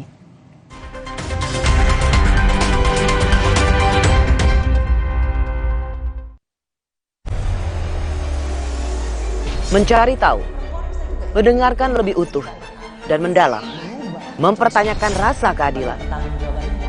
Saya mau minta klarifikasi. Klarifikasi. Ini tanggung jawab. Bapak malu nggak sih? Apakah saya dengar permintaan maaf yang benarkan backingnya para jenderal orang-orang sekarang? Kita mengingatkan penguasa, menghibur yang papa. Rosi. Indahnya silaturahmi bikin haru. Tenangkan diri dan aqua dulu. Datang dari 19 gunung terpilih, disaring lapisan bebatuan, kaya akan mineral alami. Aqua, 100% murni di bulan yang suci. Ada yang baru nih dari Jepang. Wah, Misdap Tasty Chicken Teriyaki. Wow. Dipanggang khas Jepang, manis, gurih, caramelized dengan teknologi Rito. Siap makan Chicken Teriyaki. Rasanya, so tasty. Ada seaweed crunch. Authentic Jepang asli. Oishi. Rasanya enak, minyak kenyal. Cobain chicken teriyaki 100% daging ayam asli. Tasty Chicken Teriyaki dari Wings Food.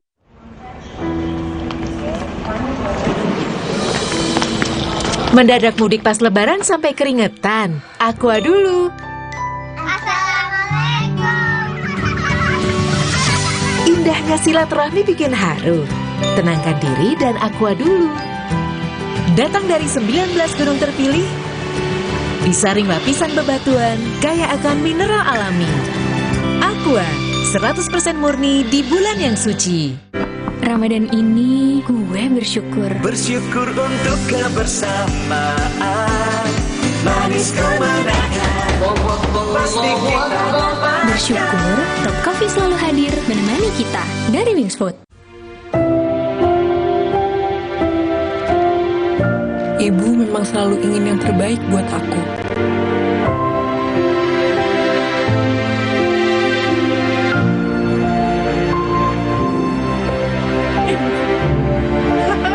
Dan kini, waktunya aku memberi buat ibu. Karena ibu berkah terbesarku.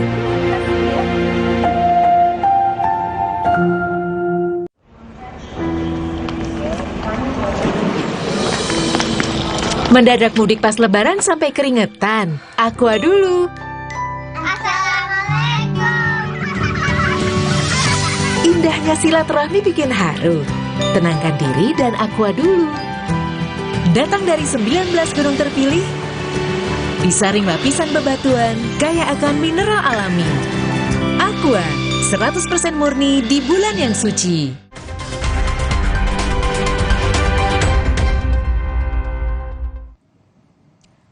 Saudara, yang Anda saksikan ini adalah jalur arteri di Cirebon, Jawa Barat yang kembali ramai oleh kendaraan pada hari ini, Saudara. Kendaraan roda 2 berplat luar daerah kembali terpantau ini mulai memadati ruas Simpang Pemuda Kota Cirebon.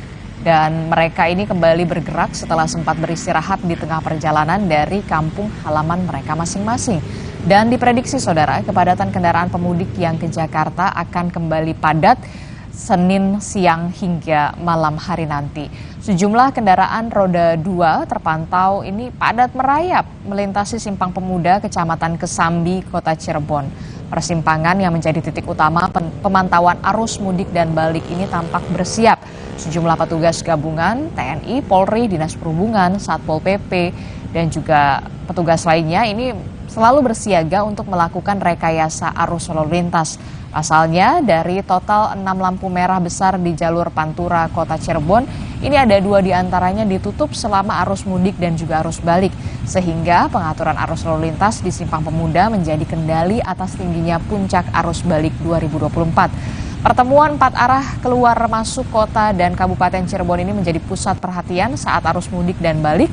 Penjagaan sejumlah personil, Polri dan juga TNI serta Dishub disiagakan di puncak arus balik.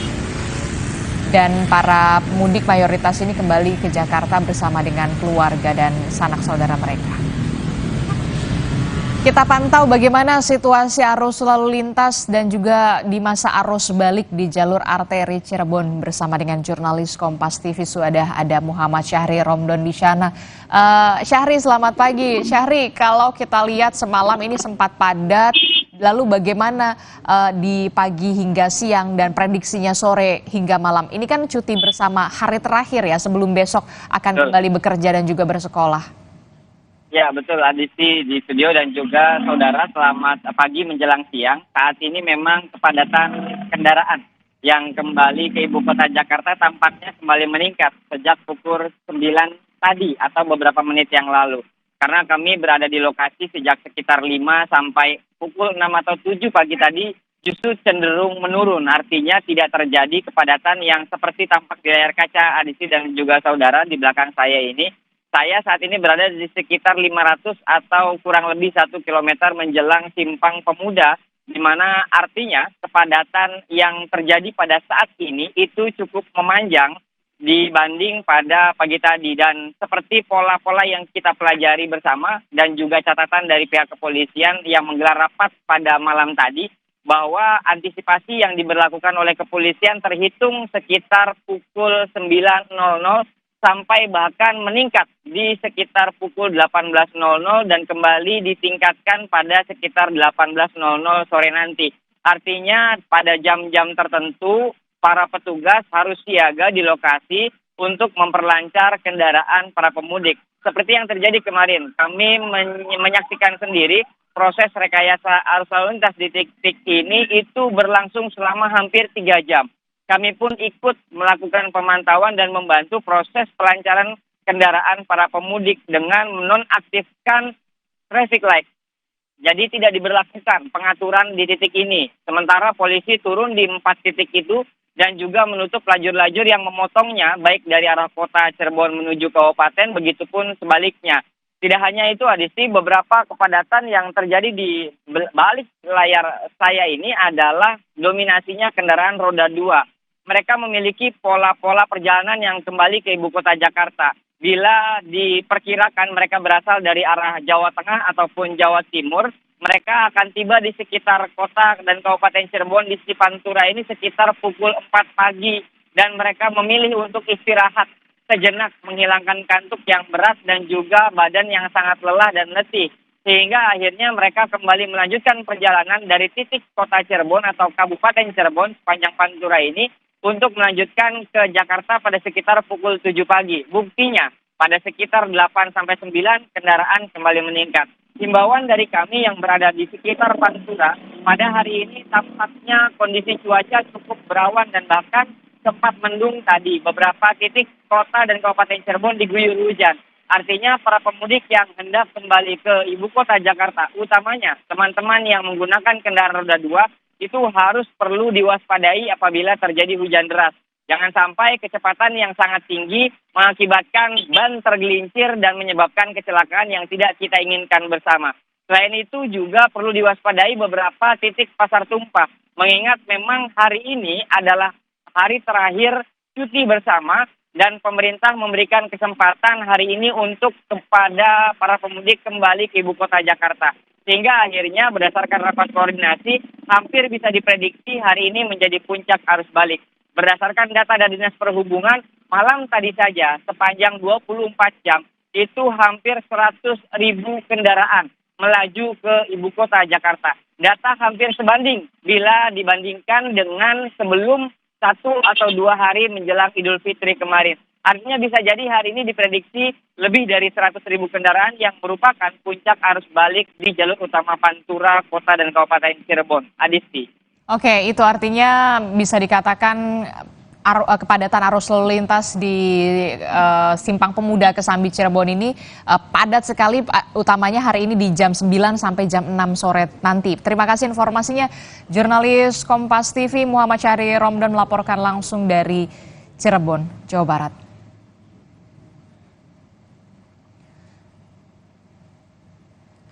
Saudara, puncak arus balik Lebaran diprediksi akan terjadi hingga Senin malam ini. Lalu bagaimana dengan puncak arus balik Lebaran hingga hari ini? Apa saja yang kemudian menjadi evaluasi? Kita tersambung melalui sambungan telepon bersama dengan juru bicara Kementerian Perhubungan, Adita Irawati. Selamat pagi, Assalamualaikum Bu Adita. Waalaikumsalam, selamat pagi Mbak Adisti. Ya, ini kan menjadi puncak arus balik juga ya dari semalam sampai menjelang sore hari nanti. Langkah antisipasinya di jalur tol seperti apa, kemudian di jalur alternatif juga di luar di jalur Pantura, bagaimana persiapannya Bu Adita? Ya, persiapannya tentu ini sudah di lapangan semua ya Mbak ya. Khususnya leading yang akan di lapangan ini kan dari pihak kepolisian. Kami tentu memantau terus situasinya, dan khusus untuk jalan tol ini memang skema rekayasa kan sudah diberlakukan ya sejak beberapa hari yang lalu, dan beberapa ruas jalan akan dilakukan kontraflow juga one way sampai nanti malam pukul 24 ya. Ini upaya-upaya yang memang kita lakukan untuk mengurai kepadatan, meskipun kami juga sangat paham kepadatannya cukup panjang, dan skema-skema ini pun juga dinamis ya. Bisa saja nanti dilakukan perubahan jadwal, bisa ditambah atau bisa dikurangi gitu. Ya, ini pentingnya juga masyarakat untuk mengikuti informasi yang disampaikan oleh pemerintah maupun operator jalan tol. Lalu yang kedua tentunya juga kita memohon juga kepada masyarakat untuk mengikuti aturan-aturan dalam arti misalnya di rest area atau tidak beristirahat di bahu jalan. Ini juga salah satu hal yang kami lihat menjadi salah satu penyebab kemacetan ya. Ini juga mohon juga kerjasamanya kepada seluruh unsur masyarakat. Lalu yang ketiga juga ini kami ingatkan untuk tadi menjaga stamina juga ya, karena dengan kemacetan dan kepadatan ini biasanya akan menambah kelelahan dari para pengendara. Dan ketika sudah masuk ke jalur yang dibuka one way atau kontraflow-nya, ini juga diharapkan tetap bisa fokus dan konsentrasi ya. Jangan kemudian menambah kecepatan karena ingin cepat sampai gitu ya. Karena ini juga kita harus belajar dari berbagai pengalaman di jalur kontraflow ini perlu sekali untuk lebih hati-hati gitu. Oke, untuk kebijakan kira-kira itu Mbak. Ya, untuk kebijakan kontraflow sendiri evaluasinya sampai saat ini seperti apa Bu Adita? Apakah terbukti efektif untuk mengurai kemacetan atau justru seperti yang kita lihat di layar televisi ini justru malah lebih macet begitu Bu Adita? Ya, ini kontraflow memang satu hal yang benarnya secara pelaksanaannya salah satu yang cukup efektif ya. Tetapi memang akan sangat tergantung dari volume kendaraan yang lewat, dan tentu kita juga berusaha meminimalisir dampaknya dalam arti ketika kita lakukan kontraflow bagaimana tetap ini bisa mengakomodir kendaraan-kendaraan dari arah sebaliknya ya. Karena dalam situasi arus balik ini ke arah barat maupun timur rasanya itu sama, agak lumayan sama gitu ya ininya kepadatannya ya. Jadi memang kontraflow ini akhirnya kita tidak berlakukan secara penuh dari kilometer 414 sampai 72 ya. Sepertinya halnya one way. Tetapi di ruas tertentu yang ini dirasa memang kepadatannya akan lebih tinggi dibandingkan ruas yang lain. Seperti yang sudah diumumkan juga oleh pihak kepolisian, kontraflow yang dua lajur maksud saya itu kilometer 72 sampai kilometer 66 ya di tol Japek. Lalu kontraflow 3 lajur itu di kilometer 66 sampai kilometer 47. Dan kontraflow 1 lajur itu 47 sampai 36. Tentu ini kenapa dibuat di lajur-lajur tertentu ini juga karena setelah dianalisis disinilah sebenarnya titik-titik kepadatan itu terjadi. Ya memang pastinya dengan volume kendaraan yang begitu besar mungkin tidak bisa kemudian memberikan keleluasaan dengan kecepatan yang tinggi ya Mbak ya. Tetapi ini memang harus kita lakukan setidaknya tidak menjadi berhenti atau volume atau capacity ratio-nya tidak menjadi satu. Karena kalau satu berarti sudah berhenti sama sekali. Setidaknya masih bisa mengalir pelan-pelan. gitu ya, dan jadi nggak stuck harapannya begitu ya? tidak terlalu panjang. Betul Mbak, gitu. Oke. Itu yang kita lakukan evaluasinya. Oke, ini kan tadi kita sudah membahas soal bagaimana konsentrasi di jalur tol begitu ya Bu Adita. Ada sistem one way, kemudian kontraflow begitu, bahkan gardu tol semua dioptimalkan. Lalu bagaimana yang juga tidak boleh dilupakan adalah soal jalur-jalur non tol ini. Seperti salah satunya tadi sebelumnya ada dari jalur Cirebon begitu ya, mengarah ke jalur Pantura juga padat sekali oleh pemotor, bisa Anda saksikan Bu Adita di layar televisi. Bagaimana untuk antisipasinya, khususnya untuk bagi para pemotor ini yang ingin kembali ke wilayah Jabodetabek? Ya Mbak, ini memang tentu dampak dari adanya pemberlakuan one way maupun kontraflow, memang dampaknya pasti akan terjadi peralihan ke arteri ya. Dan kalau arteri sudah jelas memang kendaraan roda 2 ini yang biasanya akan memadati. Ditambah dengan mungkin kendaraan-kendaraan yang harus keluar gitu dari jalur tol. Ya ini tentu pihak kepolisian daerah Mbak, ini akan berusaha terus untuk bisa melakukan penguraian ya, mengurai kepadatan ini, dan bisa saja nanti di kota-kota tertentu, di jalur-jalur arteri tertentu juga diberlakukan rekayasa. Ini memang menjadi diskresi dari pihak kepolisian, dan dalam hal ini jika ada di arteri, ini tergantung dari lokasinya ya. Ini kepolisian daerah, baik itu Polres maupun juga mungkin bisa saja nanti Poldanya akan memberlakukan rekayasa yang sama. Jadi ada rekayasa-rekayasa lokal yang juga akan diberlakukan. Ya ini sekali lagi memang kita juga mohon pengertiannya ya, ini karena arus balik pasti padat, macet pasti ada, tinggal bagaimana agar ini tidak berlarut-larut gitu ya. Ini bisa diurai dalam waktu yang lebih cepat begitu Mbak. Oke, itu tadi soal jalur arteri, ada rekayasa yang dibuat secara lokal begitu di masing-masing daerah sesuai dengan situasional jika kepadatan kendaraan sudah dirasa sudah maksimal begitu. Nah, bagaimana dengan evaluasi di jalur laut dan juga udara? Kalau kita lihat kan jalur laut ini juga menjadi fokus perhatian sebelumnya dari Presiden Joko Widodo, utamanya ini di pelabuhan Merak dan juga Bakahuni. Kalau untuk arus balik ini, Bakahuni bagaimana antisipasinya? Ya, Bakauheni sampai dengan tadi malam kita lihat masih kondusif ya Mbak Adisti. Jadi memang ini hasil dari koordinasi dan sinergi ya antara berbagai unsur, khususnya adalah pihak kepolisian, pihak operator penyeberangan, dan juga dengan Kementerian Perhubungan. Dalam hal ini di Balai Transportasi Darat dan juga Laut ya. Jadi ada beberapa hal yang sudah kami lakukan. Yang pertama tentu bagaimana identifikasi permasalahan di arus mudik yang lalu itu menjadi evaluasi kami. Yang pertama tentu adalah soal tiket yang dipegang oleh masyarakat ya. Betul. Nampaknya ini sudah jauh lebih baik karena hasil dari yang disampaikan oleh pihak operator ini sudah lebih disiplin dan lebih tertib ya. Jadi yang akan menuju ke pelabuhan umumnya sudah memegang tiket. Meskipun kemarin sempat ada beberapa screening ya, kita istilahkan delaying system di beberapa kilometer untuk memastikan masyarakat ini memegang tiket. Dan rasanya ini sudah jauh lebih baik ya dibandingkan di arus mudik yang lalu. Lalu yang kedua juga kita tambahkan jumlah perjalanan kapal. Dari yang sebelumnya 131 menjadi 146 perjalanan. Ini sangat membantu karena berarti tingkat mengangkutnya juga akan menjadi lebih tinggi. Betul. Ya, dan juga pengoperasian pelabuhan panjang. Bakauheni ini tidak sendiri, tapi ada pelabuhan panjang yang ini dikhususkan untuk roda 2 dan kendaraan-kendaraan kecil. Cukup efektif untuk membagi kepadatan dengan Bakauheni.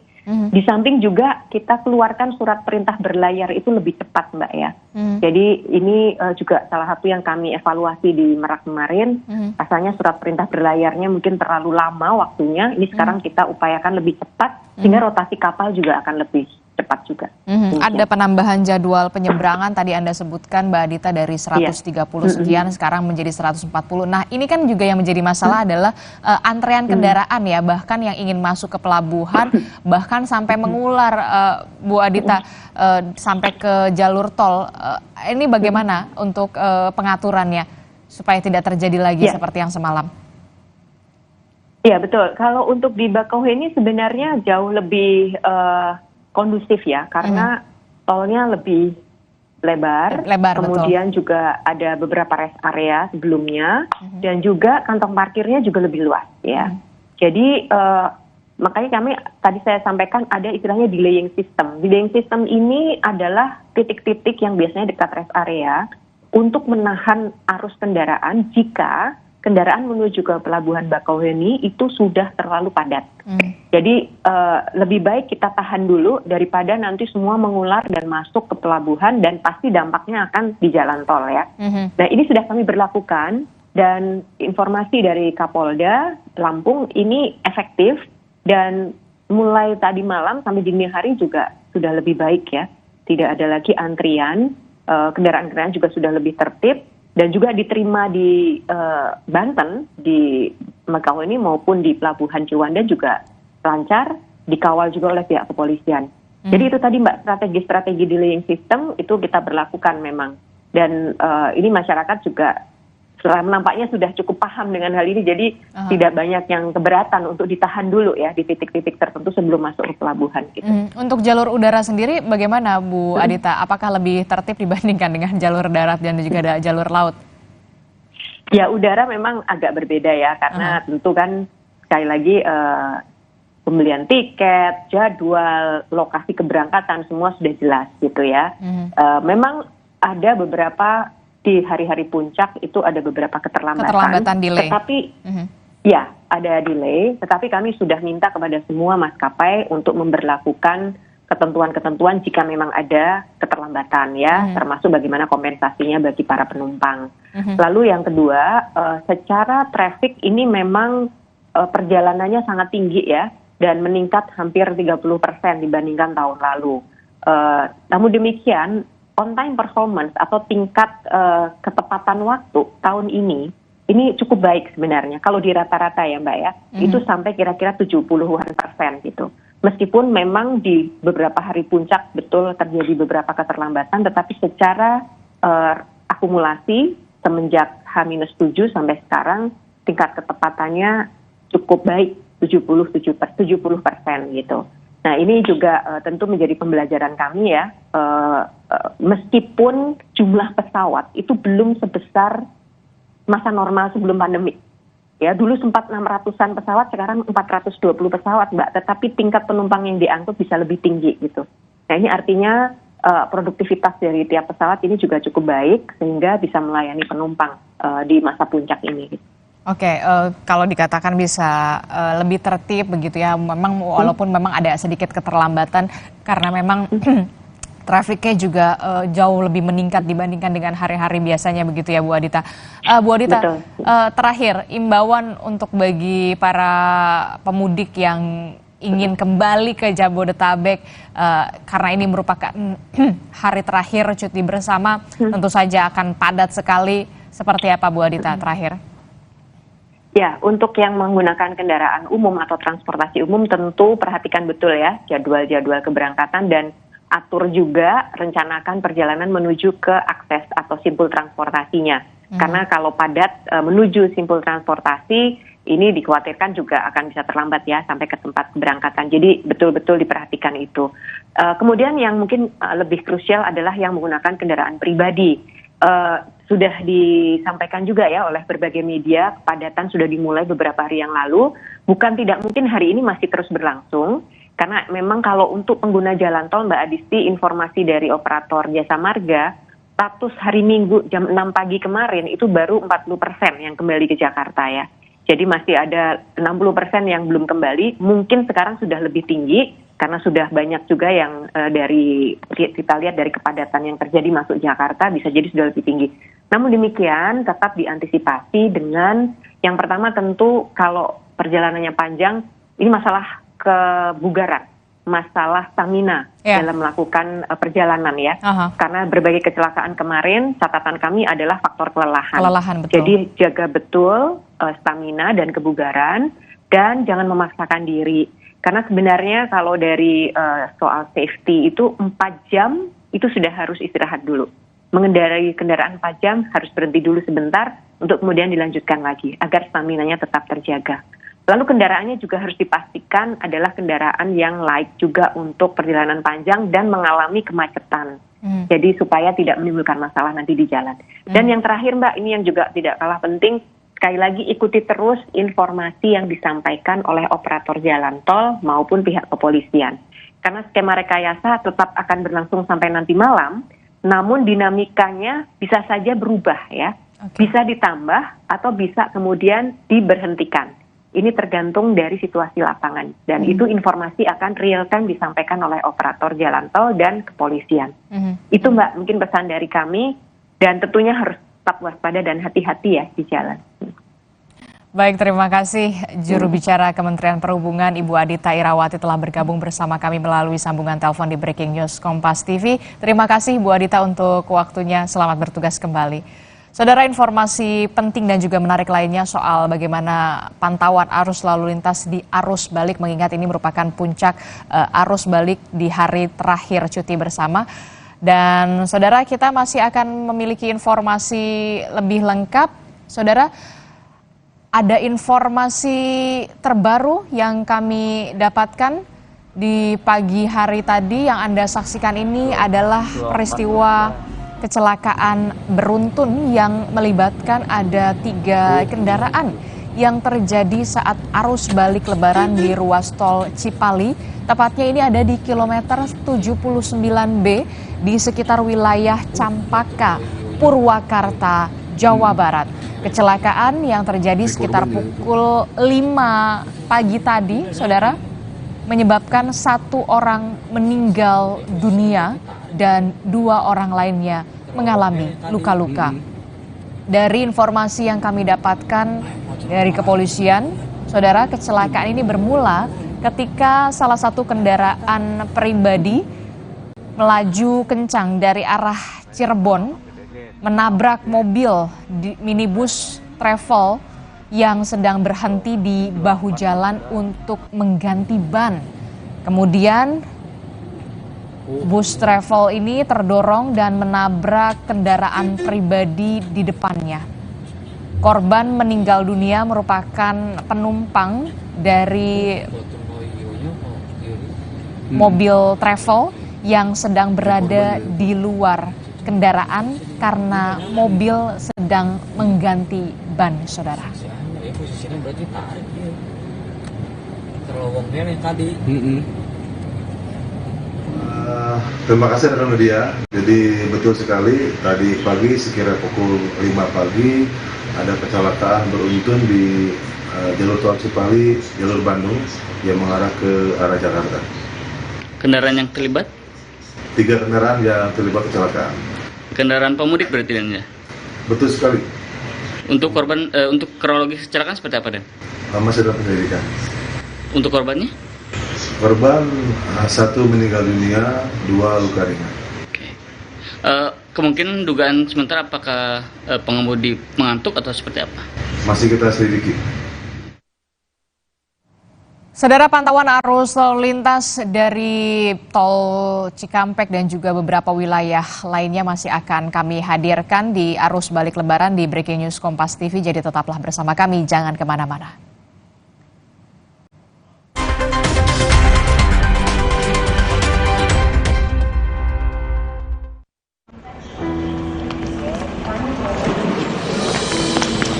Mendadak mudik pas lebaran sampai keringetan. Aqua dulu.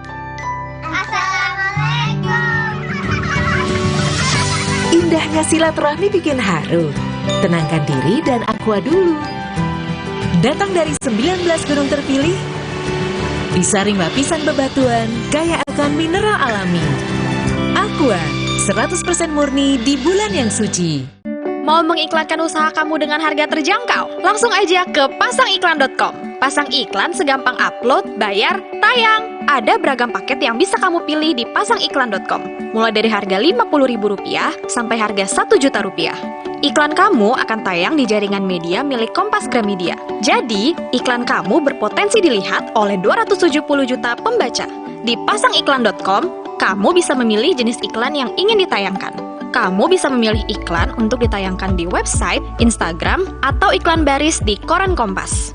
Di pasangiklan.com, kamu nggak perlu khawatir, karena setelah iklan ditayangkan, kamu akan mendapatkan informasi mengenai perkembangan iklan berupa laporan performa untuk iklan digital dan Instagram, serta notifikasi penayangan untuk iklan baris di koran Kompas. Jadi, mau pasang iklan yang dilihat banyak orang dengan harga terjangkau? Segampang upload, bayar, lalu tayang? Tunggu apa lagi? Langsung aja ke pasangiklan.com. Indahnya silaturahmi bikin haru. Tenangkan diri dan aqua dulu. Datang dari 19 gunung terpilih, disaring lapisan bebatuan, kaya akan mineral alami. Aqua, 100% murni di bulan yang suci. Ibu memang selalu ingin yang terbaik buat aku.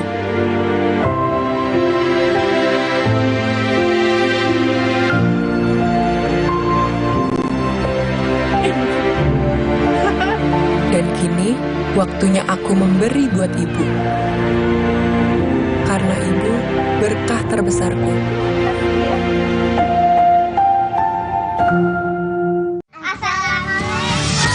Indahnya silaturahmi bikin haru. Tenangkan diri dan aqua dulu. Datang dari 19 gunung terpilih, disaring lapisan bebatuan, kaya akan mineral alami. Aqua, 100% murni di bulan yang suci.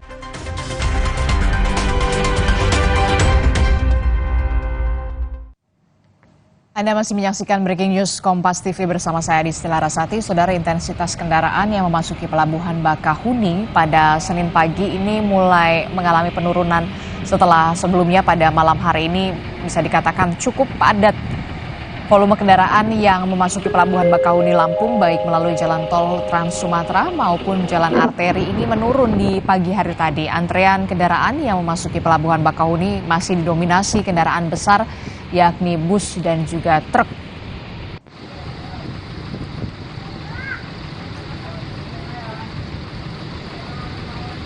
Kalau malam tadi sempat terjadi kepadatan kendaraan yang ingin memasuki Pelabuhan Bakahuni untuk melakukan penyeberangan ke Pelabuhan Merak.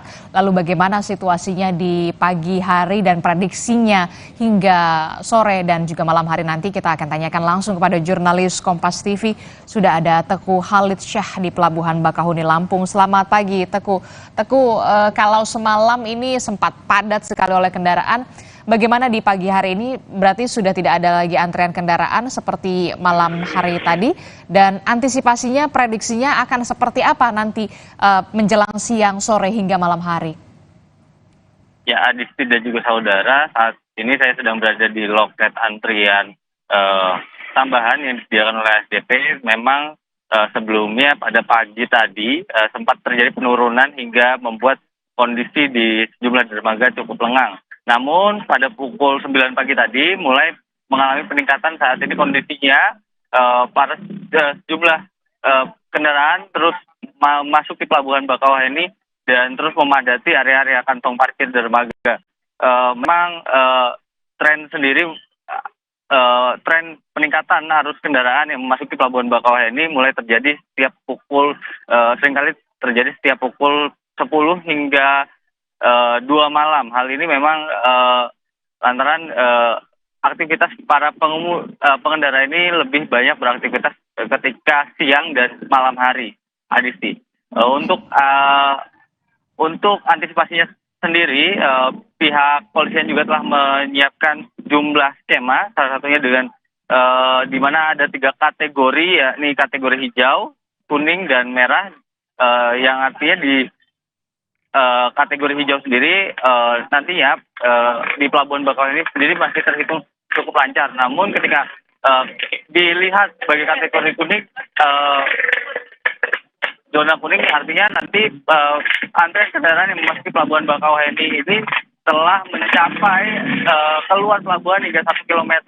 Ketika setelah mencapai 1 km antrian di Pelabuhan Bakauheni, maka pihak polisian akan mengaktifkan buffer zone yang telah 3 buffer zone yang telah disediakan.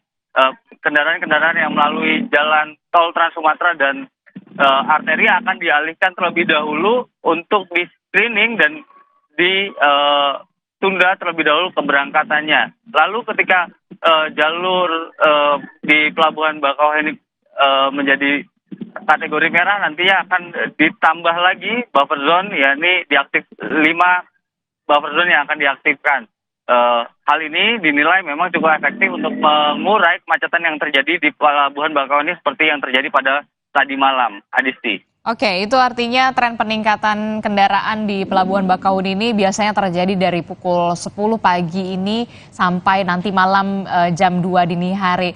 Nah, Teguh, ini kalau kita melihat ya, ini kan hari terakhir cuti bersama ya. Untuk di hari ini sendiri, apakah ada penambahan jadwal penyeberangan kapal? Ya, memang Menteri Perhubungan sendiri kemarin menyebut bahwa akan ada penambahan trip dan juga mempercepat laju bongkar muat kapal, yakni dengan batas maksimal 45 menit. Hal ini juga memang untuk mengakomodir jumlah sisa pemudik yang kalau kita lihat dari data yang saya dapatkan dari ASDP pukul 8.39 pagi ini sudah ada sekitar 93.000 kendaraan yang kembali ke Pulau Jawa sejak satu hari setelah Lebaran. Jika dilihat dari data yang dirilis tadi, sebanyak 39.000 kendaraan yang menyeberang sejak pukul 8 pagi kemarin hingga hari saat ini. Dari total tersebut memang masih ada sekitar 53% dari atau 103.000 kendaraan asal Pulau Jawa yang masih berada di Sumatera. Hal ini juga sehingga Menteri Perhubungan juga telah meminta otoritas pelabuhan dan pihak SDP untuk mempercepat bongkar muat kapal dengan maksimal 45 menit guna mengangkut atau membawa para pemudik yang telah tiba di Pelabuhan Bakauheni untuk segera diantar ke Pelabuhan Merak dengan cepat, Adisti. Oke, jadi untuk mengantisipasi kepadatan kendaraan yang ingin memasuki Pelabuhan Bakahuni, Pelabuhan Bakahuni atau petugas ini mempercepat bongkar muat maksimal 45 menit saja begitu ya. Terima kasih informasinya jurnalis Kompas TV Teguh Khalid Syah melaporkan dari Pelabuhan Bakahuni, Lampung. Selamat bertugas kembali. Saudara, kita akan melanjutkan kembali dialog kita soal evaluasi bagaimana arus mudik dan juga arus balik di Lebaran tahun 2024 ini agar bisa kembali dengan nyaman dan juga selamat pastinya di wilayah asal begitu.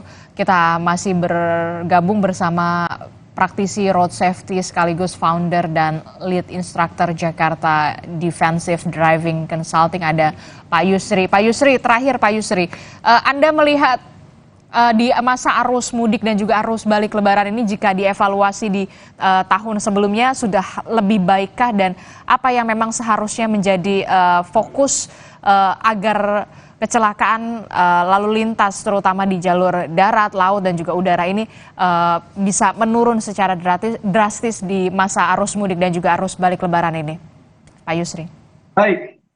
Baik. Jadi saya melihat dari pengaturan rekayasa yang telah dilakukan oleh pihak pemerintah dalam hal ini polisi itu sudah cukup baik. Kita bisa melihat fakta terjadi penurunan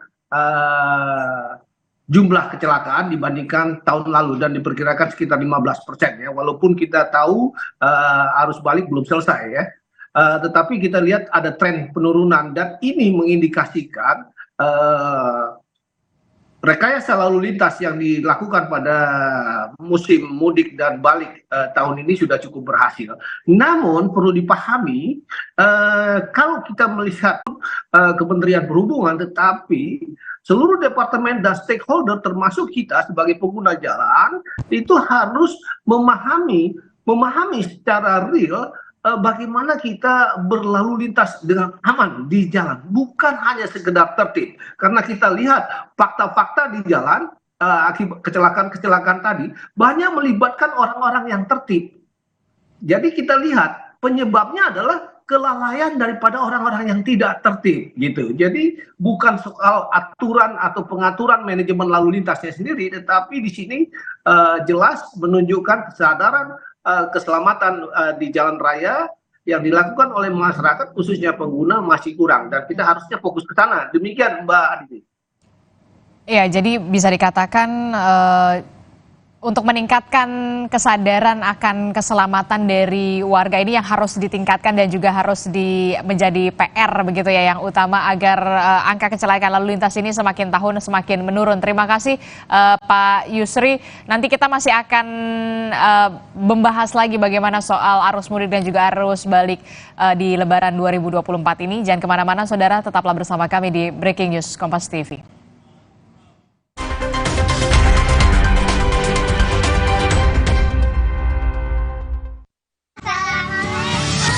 Indahnya silaturahmi bikin haru. Tenangkan diri dan aqua dulu. Datang dari 19 gunung terpilih, disaring lapisan bebatuan, kaya akan mineral alami. Aqua, 100% murni di bulan yang suci. Fokus dan kepercayaan diriku sangat diperlukan. Gejala flu seperti bersin-bersin, hidung tersumbat, sakit kepala dan demam, reda dengan Ultra Flu.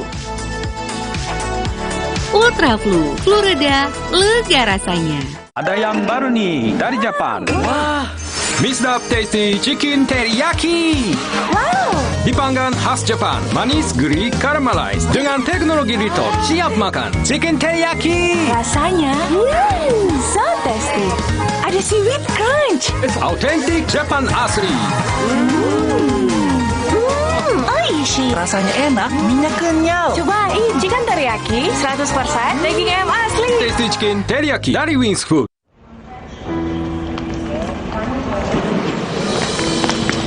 Mendadak mudik pas lebaran sampai keringetan. Aqua dulu. Indahnya silaturahmi bikin haru. Tenangkan diri dan aqua dulu.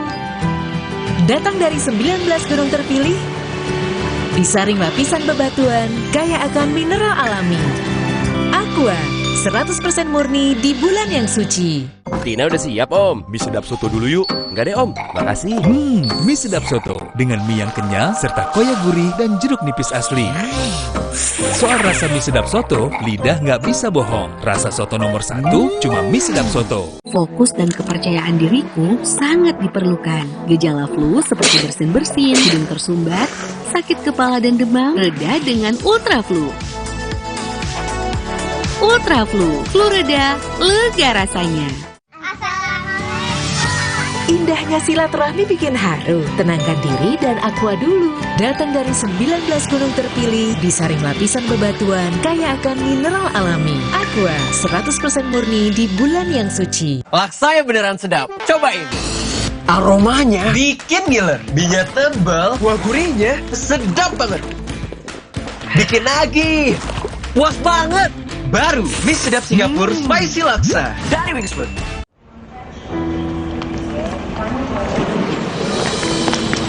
Mendadak mudik pas lebaran sampai keringetan. Aqua dulu. Indahnya silaturahmi bikin haru. Tenangkan diri dan aqua dulu. Datang dari 19 gunung terpilih, disaring lapisan bebatuan, kaya akan mineral alami. Aqua, 100% murni di bulan yang suci. Sesaat lagi, Anda akan menyaksikan Kompas Update yang didukung oleh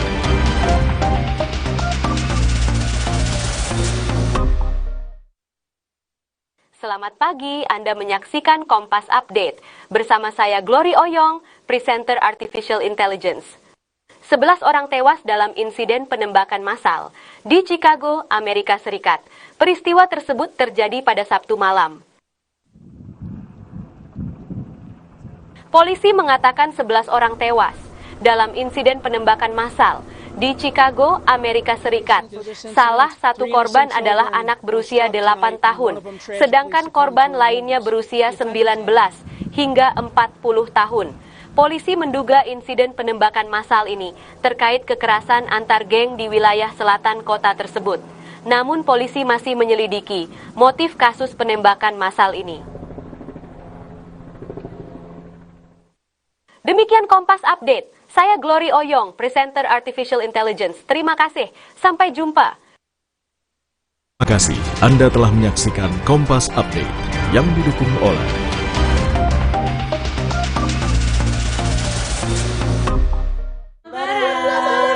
Saatnya silaturahmi